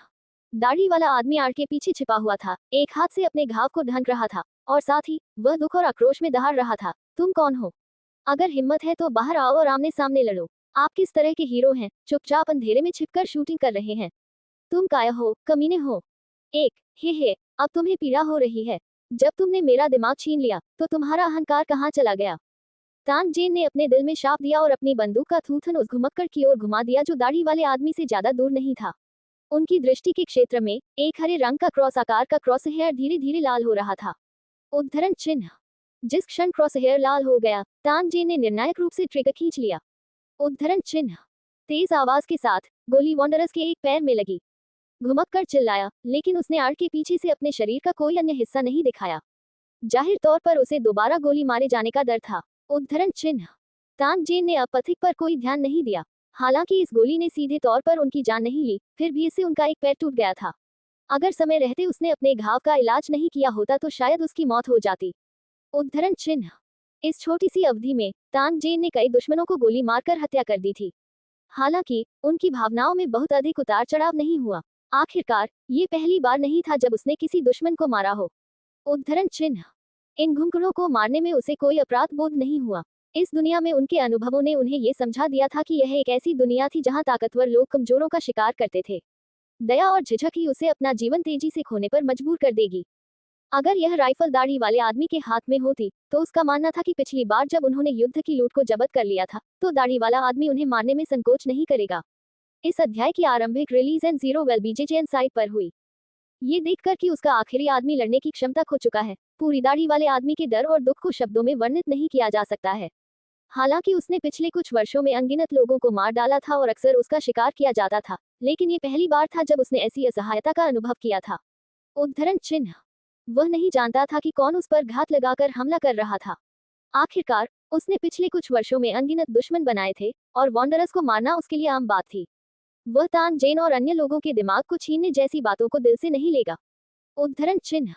अगर पूरी दाढ़ी वाले व्यक्ति को पता होता कि उसने और उसके अधीनस्थों की जान सिर्फ इसलिए खो दी है क्योंकि उसने एक मस्तिष्क चुराया है, तो वह इसे चुराने के प्रयास को छोड़ने में संकोच नहीं करेगा और दूसरे को मौके पर ही मारने का विकल्प चुनेगा। उद्धरण चिन्ह। अगर वह इस बार बच सकता, तो दाढ़ी वाले आदमी के चरित्र के अनुसार वह निश्चित रूप से उस व्यक्ति को खोजने के लिए 3 फीट जमीन खोदता जिसने उस पर हमला किया था। फिर वह उस व्यक्ति को जंगल में खींच ले जाएगा और उसे मारने से पहले 3 दिन और 3 रात तक यातना देगा। उद्धरण चिन्ह। Ads bye pub future. दुर्भाग्य से इस दुनिया में इतने सारे अगर नहीं थे। तांग जेन को ये जानने में कोई दिलचस्पी नहीं थी कि दाढ़ी वाला आदमी क्या सोच रहा था। उद्धरण चिन्ह। चाहे कुछ भी हो, वह उस दाढ़ी वाले आदमी को जीवित वापस नहीं जाने दे सकता था। उद्धरण चिन्ह। तांग जेन ने समय देखा और पूरी दाढ़ी वाले व्यक्ति के रक्तस्राव की गति का अनुमान लगाया। कुछ मिनटों के बाद वह इत्मीनान से खंडहर से बाहर चला गया। उद्धरण चिन्ह। जिस क्षण वह खड़ा हुआ, दाढ़ी वाले व्यक्ति ने भी अपना सिर बाहर निकाला और तांग जेन को देखा, जिसने अपने क्वांटम चुपके से प्रकाश हटा दिया था। उद्धरण चिन्ह। जब पूरी दाढ़ी वाले व्यक्ति ने तांग जेन का चेहरा देखा, तो वह पहले तो भ्रमित हो गया, लेकिन तुरंत ही उसे अचानक एहसास हुआ। उसने अपने दांत पीस लिए और भयंकर दहाड़ते हुए कहा, धिक्कार है, तो ये तुम हो। अगर मुझे पहले पता होता तो पिछली बार मैं तुम्हें सीधे मार देता। ये सुनकर तांग जेन ने एक तिरस्कारपूर्ण मुस्कान दी। उसने अपनी बंदूक उठाई और पूरी दाढ़ी वाले आदमी पर निशाना साधते हुए कहा, ये सब कहने का क्या फायदा, तुम आज मरने वाले हो। पूरी दाढ़ी वाला आदमी जानता था कि उसकी चोटें गंभीर थीं। यदि यह गतिरोध जारी रहा तो अत्यधिक रक्तहानि के कारण वह मृत्यु से बच नहीं पाएगा। वह बस खड़ा हुआ, तांग जेन की ओर इशारा किया और डांटा, क्या आप जानते हैं कि मैं कौन हूँ? हमारी टीम के सदस्य को मारने की तुम्हारी हिम्मत कैसे हुई? क्या आपको हमारे संगठन द्वारा शिकार किए जाने का डर नहीं है? उद्धरण चिन्ह। अगर आप मुझे जाने दे सकते हैं तो मैं वादा करता हूँ कि इस मामले को लिख दिया जाएगा और हम भविष्य में अपने काम से काम रखेंगे। आप क्या सोचते हैं? उद्धरण चिन्ह। दाढ़ी वाले आदमी की अभिव्यक्ति बकवास बोलने पर नहीं बदली, लेकिन उसके दिल में वह पहले से ही तांग जेन को 1000 टुकड़ों में काटने की इच्छा रखता था। उद्धरण चिन्ह। तांग जेन ऐसे ठिठुरकर हंसा जैसे वह किसी जोकर को देख रहा हो। उसे पूरी दाढ़ी वाले आदमी की बातें बुरी लगी। उसने तुरंत अपनी राइफल उठाई और दाढ़ी वाले आदमी की छाती पर निशाना साधा। उसकी दृष्टि के क्षेत्र में हरा क्रॉस हेयर धीरे धीरे लाल हो गया। यही वह क्षण था जब पूरी तरह से दाढ़ी वाले व्यक्ति का हाथ, जो उसके घाव को ढक रहा था, अचानक उठ गया। फिर उसने बेरहमी से तांग जेन पर कुछ फेंक दिया। उद्धरण चिन्ह। जब तांग जेन ने ये देखा तो वह थोड़ा चौंका। उसने किनारे की ओर कूदने और चकमा देने में संकोच नहीं किया। जैसे ही वह चकमा दिया, दाढ़ी वाला आदमी अचानक बहुत तेज गति से बाहर निकला और उसके पीछे विशाल बेल के जंगल की ओर भाग गया। उद्धरण चिन्ह। बूम! तेज धमाके के साथ बजरी और घास हर जगह उड़ गई। दाढ़ी वाले आदमी ने जो चीज फेंकी थी वो असल में एक बम था। उसी समय वह घुमा और विशाल लताओं के जंगल में भाग गया। उद्धरण चिन्ह। तांग जेन का दिल कड़ा हो गया। वह इस पूरी दाढ़ी वाले व्यक्ति को भागने की कतई अनुमति नहीं दे सकता था। वह आज बिना किसी संदेह के मर जाएगा। उसने तुरंत अपनी बंदूक उठाई और दाढ़ी वाले आदमी की पीठ पर निशाना साधा। इससे पहले कि हरा क्रॉसहेयर लाल हो जाए, दाढ़ी वाले आदमी का एक पैर पहले ही विशाल बेल के जंगल में कदम रख चुका था। उद्धरण चिन्ह। तांग जेन ने अब और संकोच करने की हिम्मत नहीं की क्योंकि उसने तुरंत ट्रिगर खींच लिया। तेज धमाके के बाद दाढ़ी वाले आदमी का शरीर कांप उठा और वह लड़खड़ा गया। हालांकि वह नहीं रुके। इसके बजाय वह विशाल लताओं के जंगल की ओर भागता रहा और पलक झपकते ही गायब हो गया। उद्धरण चिन्ह। च तारांकन सी के। तांग जेन ने अपने दिल में शाप दिया। उसने बिना सोचे समझे अपनी बंदूक उठाए और घायल पैर से वानर पर गोली चला दी, जिससे वह जमीन पर गिर गया। उद्धरण चिन्ह। वानर को मारने के बाद तांग जेन ने विशाल लताओं के घने काले जंगल पर एक नजर डाली। उसने दांत पीसकर पीछा किया। उद्धरण चिन्ह। एक एड्स बाय पब फ्यूचर। संपर्क करें टॉस साइट में दान करें मेनू दिखाओ। उपन्यास ऑनलाइन पूरा पढ़े उपन्यास बिन। उपन्यास अध्याय 57 C57 ads bye pub future प्रश्नवाचक चिन्ह अध्याय 57 करोड़ों का मूल्य 1 अनुवादक 54,96,90,339 विशाल बेल के जंगल में प्रवेश करने के बाद ही तांग जेन को पता चला कि विशाल बेल के जंगल में घास का एक तिनका भी नहीं उगता। हालांकि इन अजीब विशाल लताओं पर कवक जैसा कुछ उग रहा था। कुछ विशाल लताओं पर इस प्रकार का कवक वास्तव में इतना सघन रूप से विकसित हुआ कि यह वायुरोधी था, जो बहुत अजीब लग रहा था। उद्धरण चिन्ह। जब तांग जेन ने यह अजीब माहौल देखा तो वह अनजाने में घबरा गया। चारों ओर देखने के बाद उसने अपनी आंखें जमीन पर घुमाई। उद्धरण चिन्ह। उस पूरी दाढ़ी वाले आदमी को लगातार 2 बार गोली मारी गई थी। स्वाभाविक रूप से जब वह भागेगा तो जमीन पर खून टपक रहा होगा। तांग जेन ने खून के निशान का अनुसरण करना शुरू कर दिया। उद्धरण चिन्ह। टैंग जेन ने अनुमान लगाया कि दाढ़ी वाले व्यक्ति का कितना खून बहा है और निष्कर्ष निकाला कि यह व्यक्ति ज्यादा दूर तक नहीं भाग सकता। वह बेल के विशाल जंगल में इत्मीनान से चलता रहा और सतर्क होकर चारों ओर देखता रहा कि कहीं कोई राक्षस अचानक जंगल में न आ जाए। लगभग 700 से 800 मीटर तक पीछा करने के बाद तांग जेन की नजरें उस पर केंद्रित हुईं। उसने पाया कि उसके सामने एक बड़े पेड़ के नीचे एक बड़ी बेल के नीचे पूरी दाढ़ी वाला आदमी लेटा हुआ है। इस समय पूरी दाढ़ी वाले व्यक्ति का पूरा शरीर खून से लथपथ था और वह पहले से ही मृत्यु के कगार पर था। तांग जेन को देखने के बाद उसका मूल रूप से पीला चेहरा वास्तव में लाल रोशनी के निशान उत्सर्जित कर रहा था, जिसके बाद उन्होंने जोर से उन्मत्त हंसी उड़ाई। उद्धरण चिन्ह। हा हा हा, आपने सचमुच पकड़ लिया है। चूंकि तुम मेरी जान लेना चाहते हो, मैं तुम्हें अपने साथ मरने पर मजबूर कर दूंगा। उद्धरण चिन्ह। इस वाक्य को अपनी पूरी ताकत से चिल्लाने के बाद दाढ़ी वाले आदमी ने अचानक चकमा दिया और अपने बगल में घास के ढेर को एक तरफ धकेल दिया, जिससे एक पक्षी का अंडा दिखाई देने लगा, जैसा कि उसने पकड़ रखा था। N00 EURLSS1N ने इस अध्याय की प्रीमियर रिलीज की मेजबानी की। दाढ़ी वाले आदमी ने बेतहाशा हंसते हुए एक पत्थर उठाया और उसे अंडे पर दे मारा। एक तीखी आवाज के बाद अंडा टूट गया। उद्धरण चिन्ह। टैंग जेन के दिल में अचानक एक बुरी भावना जाग उठी जब उसने अंडे की सफेदी को देखा जो धीरे धीरे बाहर निकल रही थी और पूरी दाढ़ी वाले आदमी की उन्मत्त हंसी जिसकी योजना सफल हो गई थी। उसके पास ये सोचने का समय नहीं था कि दाढ़ी वाला आदमी ऐसी अजीब हरकत क्यों करेगा। वह तो बस उसे तुरंत मार डालना चाहता था। जैसे ही तांग जेन गोली चलाने ही वाला था, अचानक बहुत दूर से तेज कदमों की आवाज आई। इसके तुरंत बाद कई 4 पैरों वाले हड्डी वाले सांप पक्षी तांग जेन के सामने दिखाई दिए। उद्धरण चिन्ह एड्स बाय पब फ्यूचर। अंडे को टूटते हुए देखने के बाद 4 पैरों वाले हड्डी वाले सांप पक्षियों ने गुस्से में दहाड़ निकाली। 4 पैरों वाले हड्डी वाले सांप पक्षियों में से एक ने मुस्कुराते हुए दाढ़ी वाले आदमी पर निशाना साधा और उसे जोर से चोंच मारी, जिससे उसका सिर फट गया। उद्धरण चिन्ह 4 पैरों वाले हड्डी वाले सांप पक्षी ने, जिसने मनुष्य का सिर अपने मुंह में पकड़ रखा था, अपनी गर्दन घुमा ली। पूरी दाढ़ी वाला सिर हवा में उड़ गया और तांग जेन के सामने घास पर लुढ़क गया।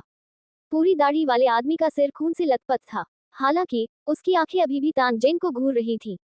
इस समय उसके मुंह के कोने अभी भी एक भयावह मुस्कान के निशान छोड़ रहे थे। उद्धरण चिन्ह वह तांग जेन को मरते हुए और 4 पैर वाले हड्डी वाले सांप पक्षी द्वारा टुकड़े टुकड़े होते हुए देखना चाहता था। दुर्भाग्य से उनकी कल्पना में तांग जेन, जिसे घबराहट में 4 पैर वाले हड्डी वाले सांप पक्षी द्वारा टुकड़े टुकड़े कर दिया जाना चाहिए था, उसे थोड़ी सी भी घबराहट महसूस नहीं हुई। इसके बजाय उसने अपने सिर की ओर देखा और बिना किसी निशान के अचानक गायब होने से पहले मुस्कुराया।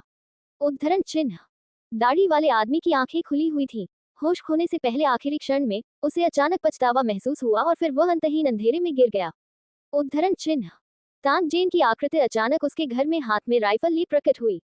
परिचित माहौल पर नजर डालने के बाद तांग जेन ने अपना सिर हिलाया और उपहास किया। उसने राइफल को मूल स्थान पर रखा, अपने फटे हुए कपड़े उतारे और उन्हें कूड़ेदान में फेंक दिया। उद्धरण चिन्ह इस बार का ऑपरेशन थोड़ा खतरनाक था। यदि यह टेलीपोर्टेशन फंक्शन नहीं होता तो तांग जेन ने ये गारंटी देने की हिम्मत नहीं की कि वह कुछ उग्र 4 पैरों वाले हड्डी वाले सांप पक्षियों का पीछा करने से बच पाएगा। उद्धरण चिन्ह ये पूरी दाढ़ी वाला आदमी वास्तव में लोगों को बरगलाने में अच्छा था, यहाँ तक कि मरने से पहले उसने उसे बरगलाने की कोशिश भी की थी।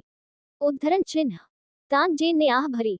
हालांकि आज उसने पूरी तरह से दाढ़ी वाले आदमी के समूह से छुटकारा पा लिया था, लेकिन यह अभी भी अज्ञात था कि क्या वह पूरी तरह से दाढ़ी वाले आदमी के पीछे के समूह की जांच से बच सकता है।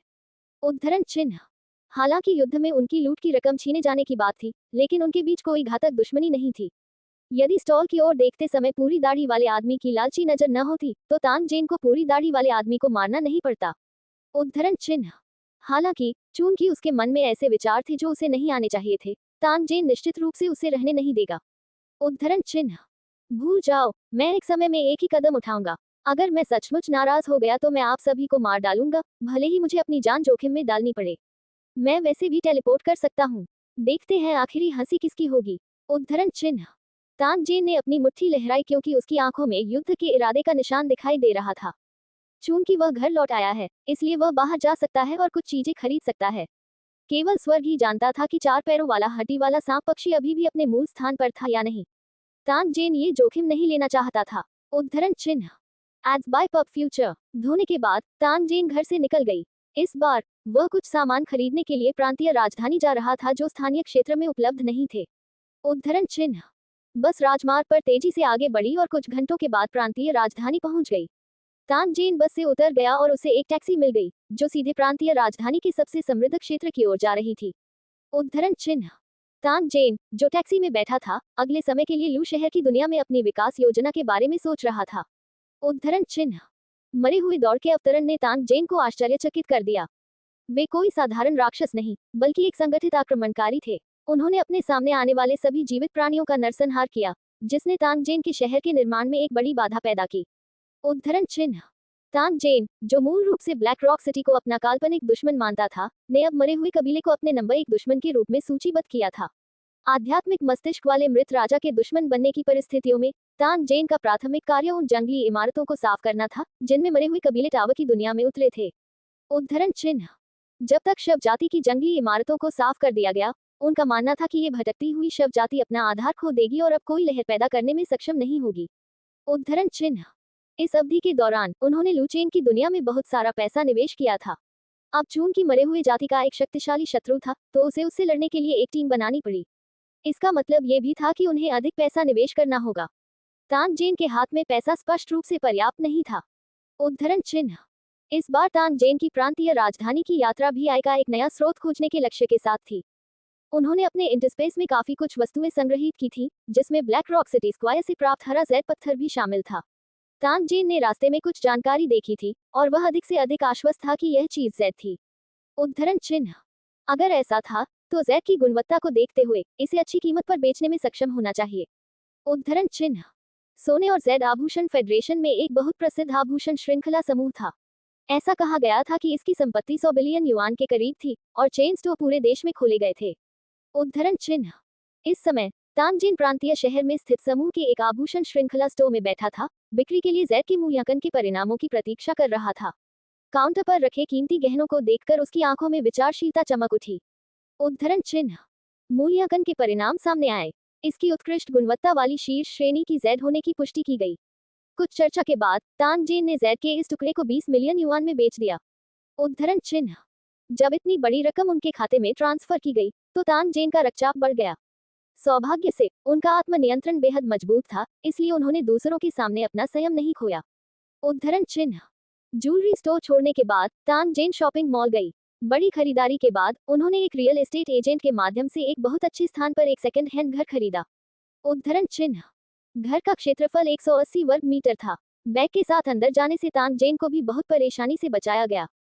उसने एक दिन में 10 मिलियन से अधिक कमाया था और पलक झपकते ही 1 मिलियन से अधिक खर्च कर दिया था। इस तरह के अनुभव ने तांजिन, इस गरीब बच्चे को ऐसा महसूस कराया जैसे यह एक जीवन भर पहले हुआ हो। उद्धरण चिन्ह। हालांकि केवल इसी क्षण तांजिन को पता चला कि शुरुआती उत्साह के अलावा पैसा अब उसे कोई उत्तेजना नहीं दे सकता। इसके विपरीत, जब उसके पास पैसे की कमी नहीं रही तो शहर बसाने की उसकी इच्छा और भी प्रबल हो गई। उद्धरण चिन्ह। तांजिन ने अपनी मुट्ठी लहराई। अपने शरीर के भीतर शक्तिशाली शक्ति को महसूस करने के बाद उन्होंने पुष्टि की कि यही वह लक्ष्य है जिसका वह पीछा कर रहे थे। उद्धरण चिन्ह।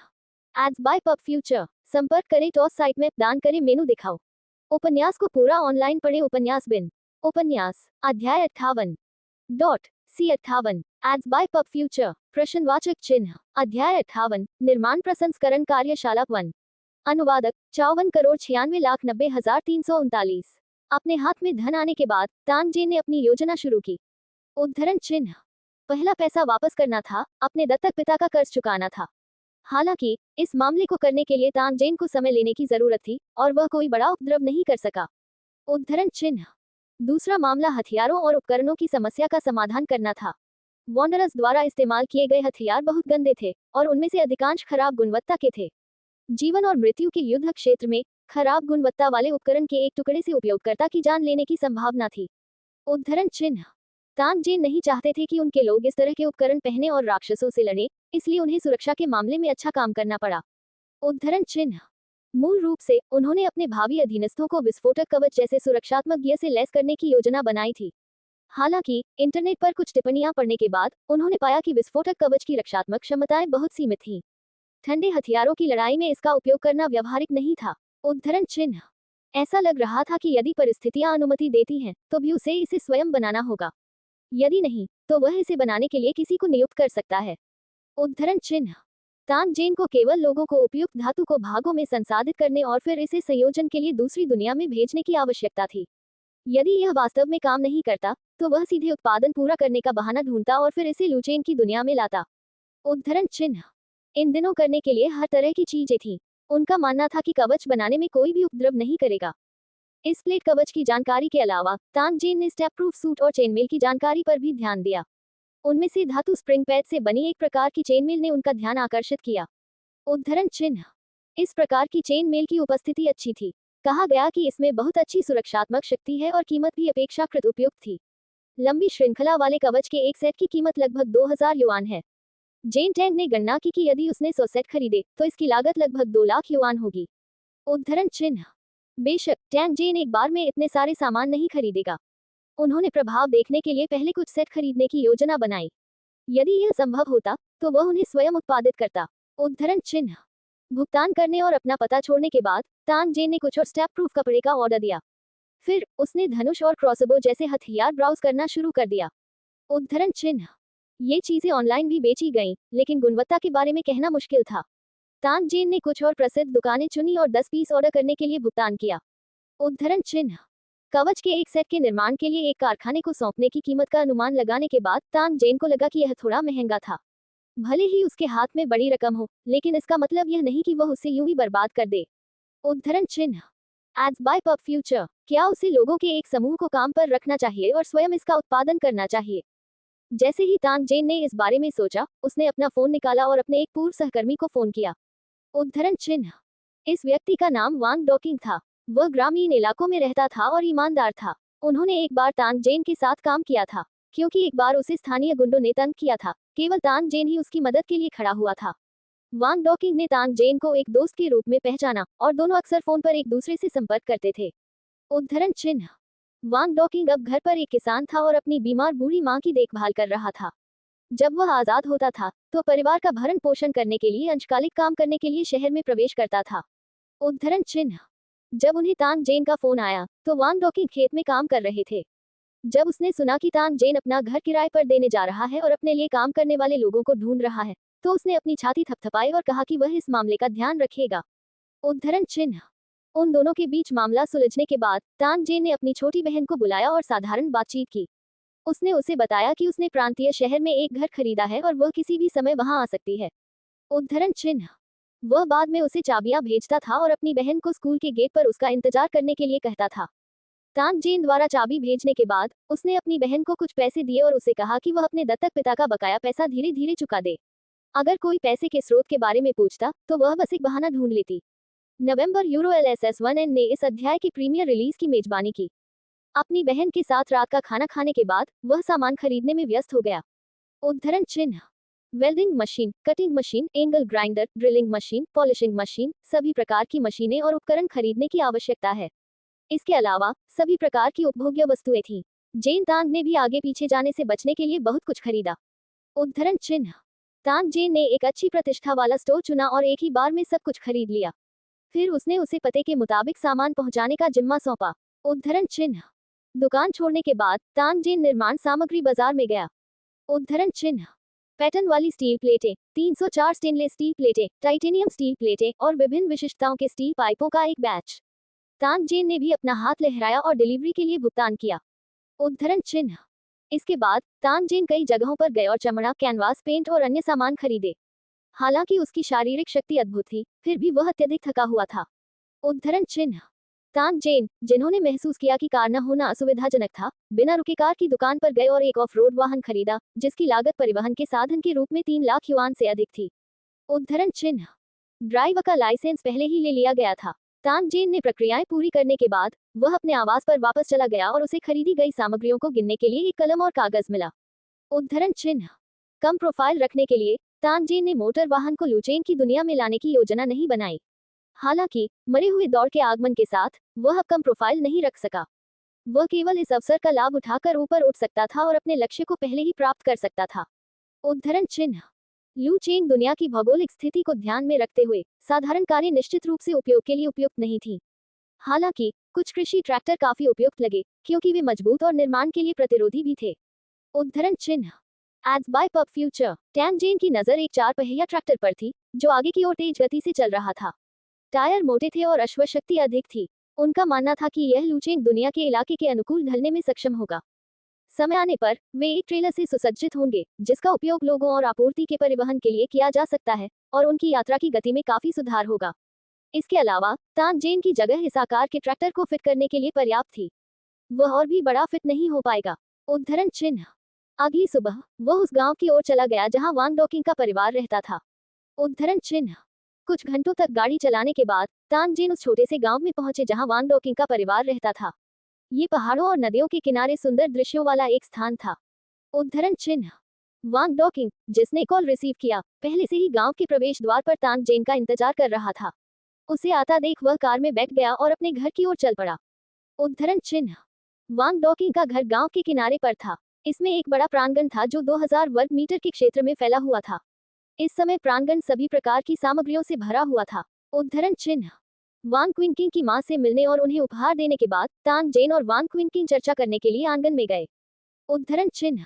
जेन टैंग ने वांग डॉकिंग को बताया कि वह एक प्रसिद्ध निर्देशक से मिले थे और उनसे प्रॉप्स के एक बैच का ऑर्डर मिला था।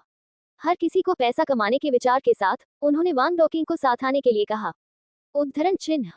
वह वांग डॉकिंग की जगह किराए पर लेगा और प्रबंधन की देखभाल के लिए उसे प्रति माह 5000 युआन का भुगतान करेगा। उसे प्रति माह 10,000 युआन का भुगतान किया जाएगा, लेकिन उसे अच्छा काम करना होगा। उद्धरण चिन्ह। भले ही वांग डॉकिंग ने तांग जेन की बातों पर विश्वास किया या नहीं, वांग डॉकिंग ने सिर्फ 15,000 युआन की मासिक आय के कारण बिना किसी हिचकिचाहट के सिर हिलाया और सहमति व्यक्त की।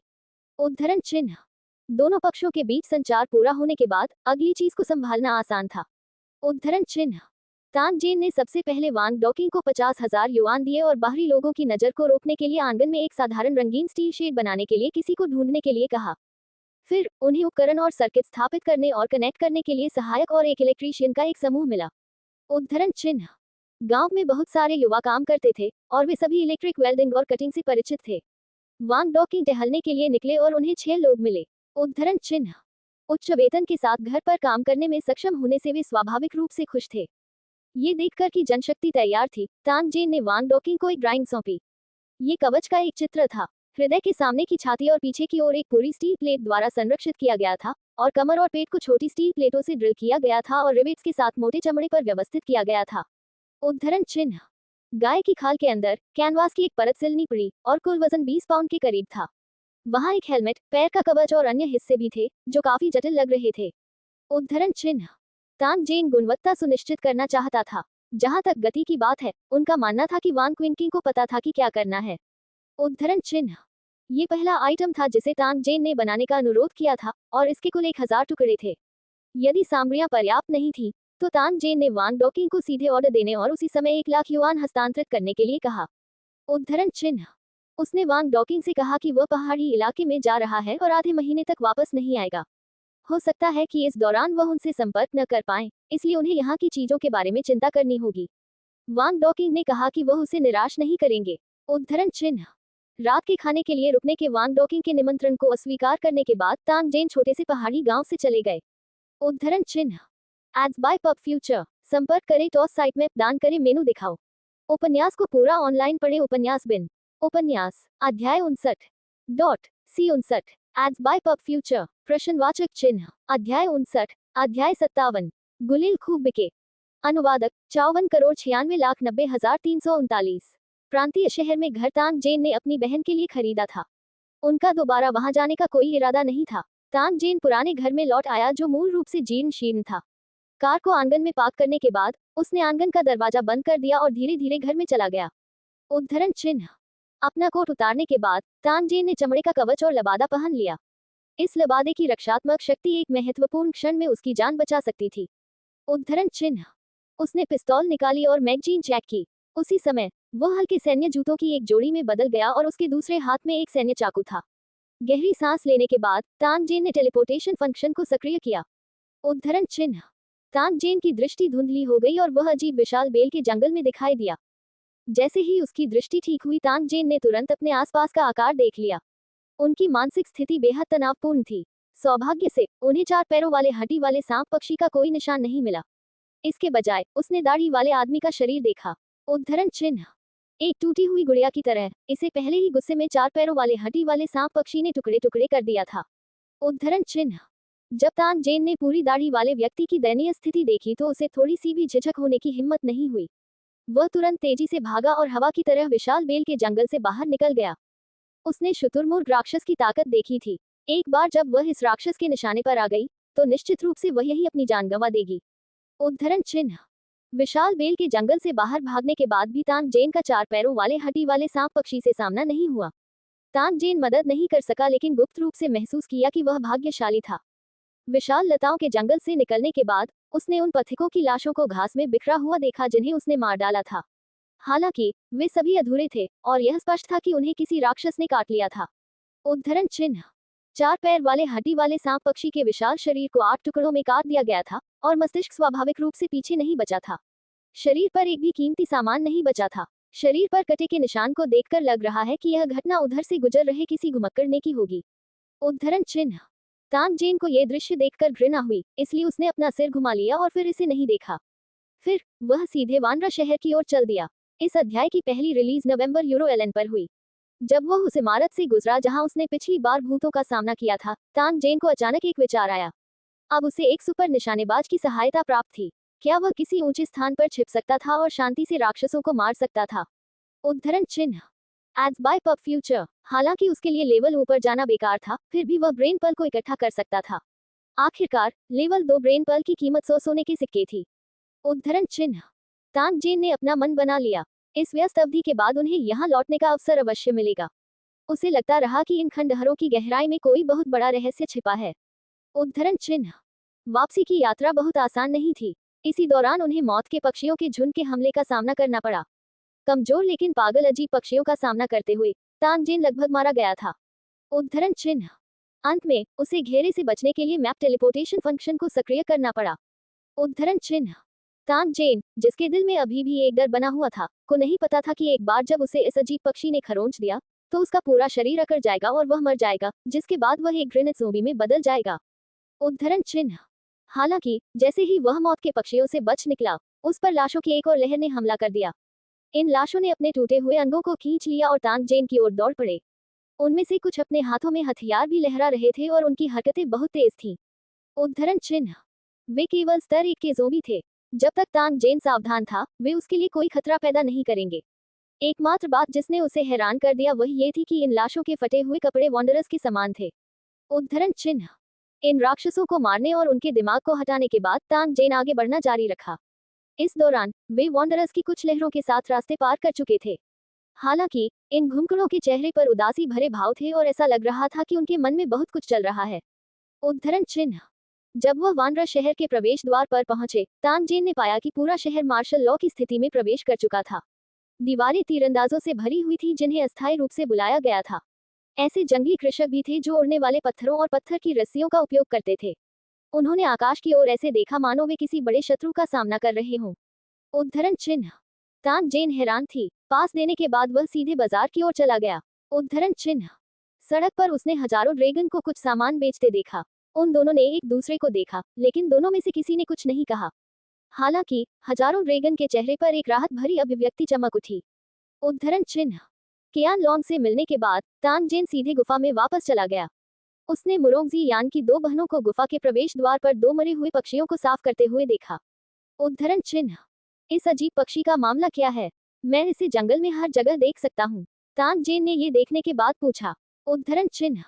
मुरोंगजी यान बहुत खुश हुई जब उसने तानजेन को वापस आते देखा। वह जानती थी कि इस बार वह बाहर क्यों गया था। अब जब वह सुरक्षित लौट आया था, तो ये साबित हो गया कि मामला सुलझ गया था और तानजेन खुद भी सुरक्षित था। उद्धरण चिन्ह। यह मृत्यु पक्षी है। इससे खरोंच लगने के बाद तुम अकड़ जाओगे और मर जाओगे, फिर ज़ोंबी बन जाओगे। ब्लैक रॉक सिटी को इन राक्षसों से निपटना एक बड़ा सिरदर्द था। उन्होंने शहर की रक्षा के लिए अपने सभी किसानों को पहले ही वापस बुला लिया था। वानरा शहर ने इन अजीब पक्षियों के हमलों से बचाव के लिए तीरंदाजों के एक समूह की भी भर्ती की है। मुरोंगजी यान के शब्दों ने तानजेन को अचानक समझा दिया। रास्ते में उनकी जो शंकाएं थी उनका भी समाधान हो गया। एज बाय पब फ्यूचर, उसे स्पिरिट ब्रेन कॉपर्स किंग की योजना की प्रशंसा करनी थी। उसने ब्लैक रॉक सिटी के किसानों को अपने घोंसले में वापस जाने के लिए मजबूर करने के लिए मौत के एक कमजोर पक्षी का इस्तेमाल किया था। उनके एकीकृत आदेश के बिना ये घुमंतू और जंगली किसान, जो बिखरी हुई रेत की तरह थे, शव जाति के लिए ज्यादा खतरा पैदा नहीं कर सकते थे। उद्धरण चिन्ह। इसके अलावा वांडरर्स को भी मौत के इन पक्षियों से सावधान रहना था। हाल ही में 1000 से अधिक घुमंतू और जंगली कृषकों को मार दिया गया और उन्हें लाश में बदल दिया गया। जहां तक खेती के बिना भटकने वालों की बात है, मौतों की संख्या अनगिनत थी। उद्धरण चिन्ह। मौत के पक्षी की नाजुक प्रकृति को याद करते हुए तानजेन का दिल हिल गया। यदि वह बड़ी संख्या में गुलेल और रबर बैंड लाए, तो वे एक लोकप्रिय उत्पाद बन सकते हैं। उद्धरण चिन्ह। इस प्रकार का गुलेल अधिकांश राक्षसों के विरुद्ध बेकार था, लेकिन यह मृत्यु पक्षियों के विरुद्ध एक उत्कृष्ट हथियार था। आखिरकार मृत्यु पक्षी समूहों में हमला करेंगे और आकाश को भर देंगे। इस मामले में वे आंखें बंद करके पक्षियों को मार सकते थे। उद्धरण चिन्ह। इस तरह बूढ़े, कमजोर, महिलाएं और बच्चे भी मौत के पक्षी पर हमला करने और उसका बचाव करने में सक्षम होंगे। उद्धरण चिन्ह। इस बिंदु तक सोचने के बाद तानजेन तुरंत गुफा में भाग गया और अपने घर वापस टेलीपोर्ट कर दिया। उद्धरण चिन्ह। पूरे शहर में हार्डवेयर की दुकानों और मछली पकड़ने के उपकरण की दुकानों के आसपास घूमने के बाद तानजेन ने लगभग 1000 जिन स्टील की गेंदें, गुलेल का एक बड़ा ढेर और गुलेल से भरा एक बुना हुआ बैग खरीदा। उद्धरण चिन्ह। वस्तुओं को अपने स्थान पर रखने के बाद तानजेन को वानरा शहर में वापस भेज दिया गया। दाजियोन को आने और कुली के रूप में काम करने के लिए बुलाने के बाद तानजेन ने इन चीजों को कियान लॉन्ग के कालीन पर भेजा और उन्हें 1 से 5 मस्तिष्क मोतियों तक की कीमत पर बेच दिया। साथ ही उन्होंने मुफ्त में 100 स्टील के मोती भी जोड़े। उद्धरण चिन्ह। जब एक घुमक्कड़ ने इन गुलेलों को देखा, तो वह ऊपर गया और उनके बारे में पूछा। जब उसे बताया गया कि इन गुलेलों का उपयोग मौत के पक्षियों को मारने के लिए किया जा सकता है और इन्हें खेती के स्तर की परवाह किए बिना इस्तेमाल किया जा सकता है, तो घुमक्कड़ ने जिज्ञासावश एक गुलेल खरीद लिया। उद्धरण चिन्ह। संयोगवश इसी समय मौत के पक्षियों का एक झुंड हमला कर रहा था। शहर की ऊंची जमीन पर कब्जा करने वाले अनगिनत तीरंदाजों ने तुरंत बचाव की व्यवस्था की। कुछ समय के लिए तीर बारिश की तरह बरसते थे और समय समय पर मौत के पक्षी गिर जाते थे। उद्धरण चिन्ह। जिन घुमक्कड़ों के पास लंबी दूरी के हमले नहीं थे, वे छिप गए और गिरते तीरों और मृत पक्षी की लाश से बच गए। टैंग जेन, केयान लोंग और वानरा कल्टीवेटर, जिन्होंने गुलेल खरीदा था, ने एक ही समय में अपना गुलेल निकाला और आकाश में बेतरतीब ढंग से गोली चला दी। उद्धरण चिन्ह। इस स्थिति में गुलेल का लाभ तुरंत सामने आ गया। इसे चलाना आसान था और ऊर्जा की बचत होती थी। मृत पक्षी को हुई क्षति भी बहुत स्पष्ट थी। उद्धरण चिन्ह। वह तीरंदाजों और पत्थर फेंकने वाली रस्सी का इस्तेमाल करने वालों की तरह नहीं था। 1 दर्जन तीर चलाने के बाद वे सभी इतने थक गए थे कि उन्हें सांस लेने में दिक्कत हो रही थी और उनकी बाहों में दर्द और असुविधा हो रही थी। उद्धरण चिन्ह। गुलेल खरीदने वाले जंगली कृषक की आंखें और अधिक चमकीली हो गईं। मृत्यु पक्षी के विरुद्ध इस गुलेल का प्रभाव आश्चर्यजनक रूप से अच्छा था। आसपास छिपे जंगली किसानों ने भी ये दृश्य देखा। तुरंत उनमें से कुछ लोग दौड़ पड़े, एक मस्तिष्क नीचे फेंक दिया और उत्साहपूर्वक मौत के पक्षियों को मारने की कतार में शामिल होने के लिए अपने गुलेल निकाल लिए। उद्धरण चिन्ह। अधिक से अधिक घुमंतू और जंगली कृषकों को गुलेल खरीदने के लिए जाल में फंसने वाले तीरों और मृत पक्षियों से घायल होने का खतरा था। कुछ घुमक्कड़ों ने तो एक साथ दर्जनों गुलेलें भी खरीद ली। जैसे जैसे अधिक से अधिक घुमंतू और गुलेल वाले जंगली किसान लड़ाई में शामिल होते गए, आकाश में मौत के पक्षियों को तुरंत हटा दिया गया और घुमंतू शहर की जमीन तीरों और मौत के पक्षियों की लाशों से ढक गई। उद्धरण चिन्ह। कई लोगों ने जंगली कृषक को गुलेल से मरते पक्षियों को मारते देखा था। जब उन्होंने जमीन पर मृत पक्षियों के शवों को देखा, तो उन्होंने पाया कि उनमें से कई को स्टील की गेंदों से मार दिया गया था। जल्द ही वानरा शहर के लगभग 10,000 वांडरर्स ने नए हथियार गुलेल के बारे में जान लिया। उद्धरण चिन्ह। वे सभी गुलेल खरीदने के लिए तांग जेन के स्टॉल पर पहुंचे। यहाँ तक कि वानरा नगर का मैनेजर भी यहाँ आया और उत्सुकतावश गुलेल उठा लिया। उसी समय उन्होंने तांग जेन से 2000 गुलेल का ऑर्डर दिया। उद्धरण चिन्ह। Ads bye pub future. संपर्क करें टॉस साइट में, दान करें, मेनू दिखाओ। उपन्यास ऑनलाइन पूरा पढ़े। उपन्यास बिन।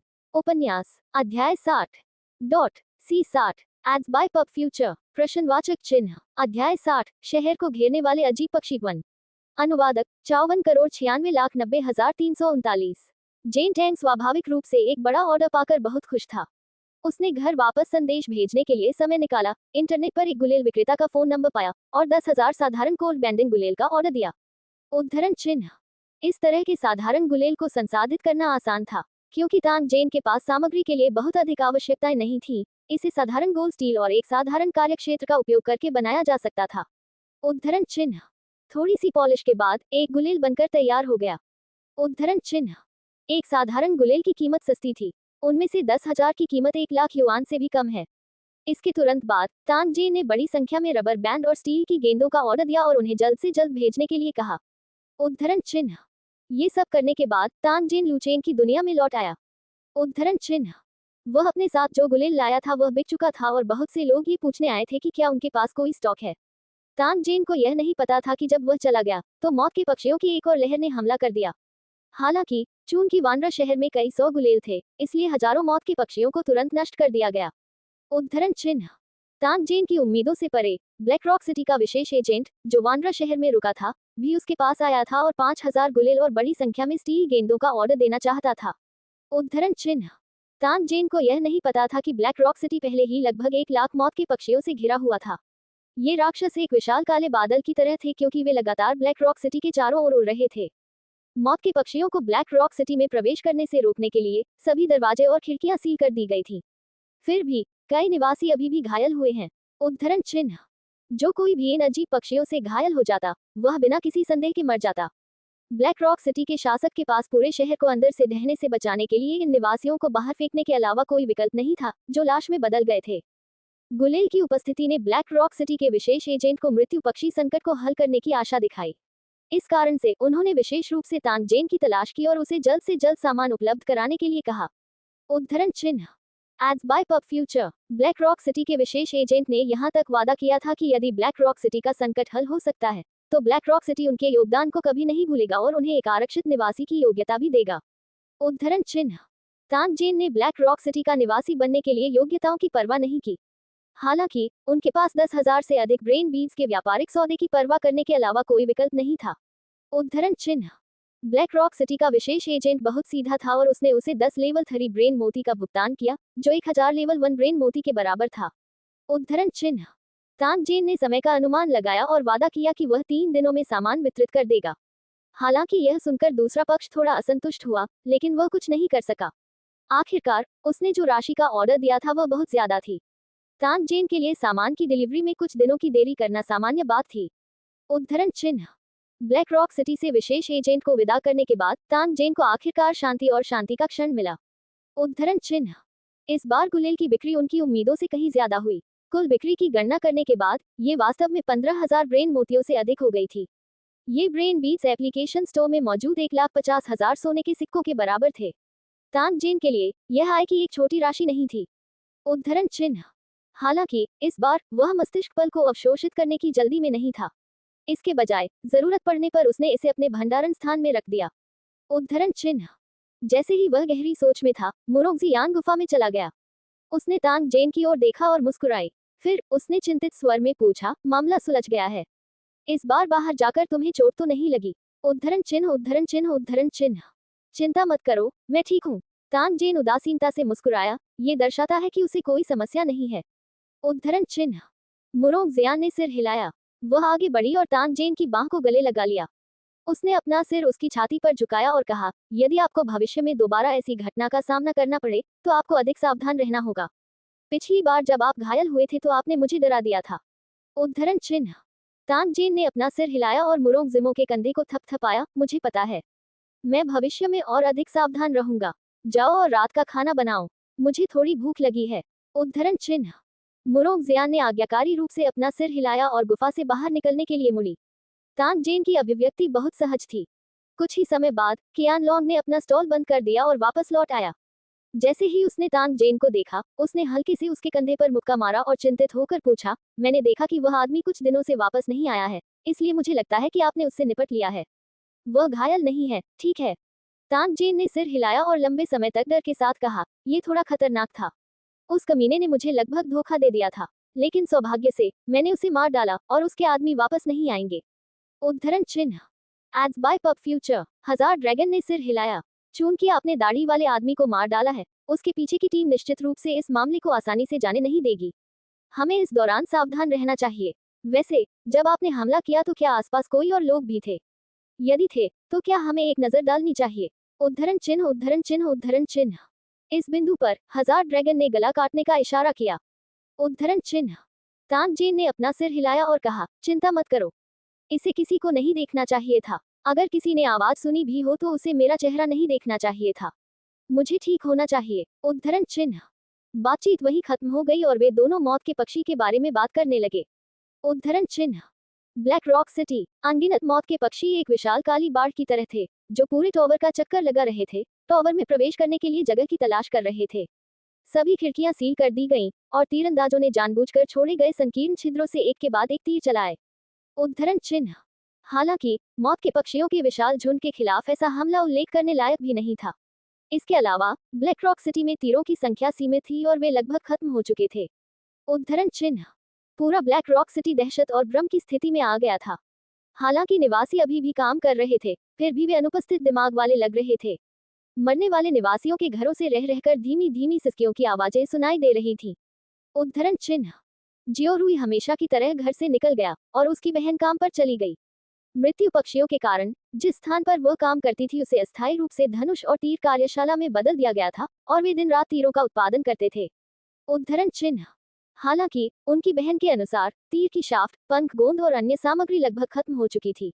ये संभावना थी कि एक दिन के समय में पूरा ब्लैक रॉक सिटी दूसरा तीर बनाने में सक्षम नहीं होगा। उद्धरण चिन्ह। मौत के पक्षी अंतहीन लग रहे थे। उनकी चहचहाहट से लोगों का रात भर सोना मुश्किल हो गया। यहाँ तक कि जियो रुई भी ठीक से सो नहीं पाई। समय समय पर कुछ पक्षी खिड़की से टकराकर बैंग बैंग की ध्वनि निकालते थे। उद्धरण चिन्ह।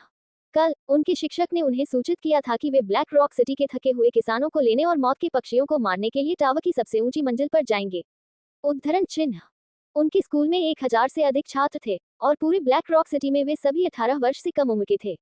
हालांकि साधना पर विचार के कारण इस बार रक्षात्मक लड़ाई में भाग लेने वाले सभी छात्र स्तर 2 से ऊपर साधना स्तर वाले छात्र थे।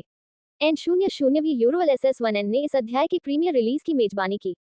स्कूल पहुंचने और रोल कॉल करने के बाद सभी लोग एक साथ सीढ़ियां चढ़ गए और लोहे के गेट को पार कर गए, जहां से उन्हें जाने की आमतौर पर मनाही थी। उद्धरण चिन्ह।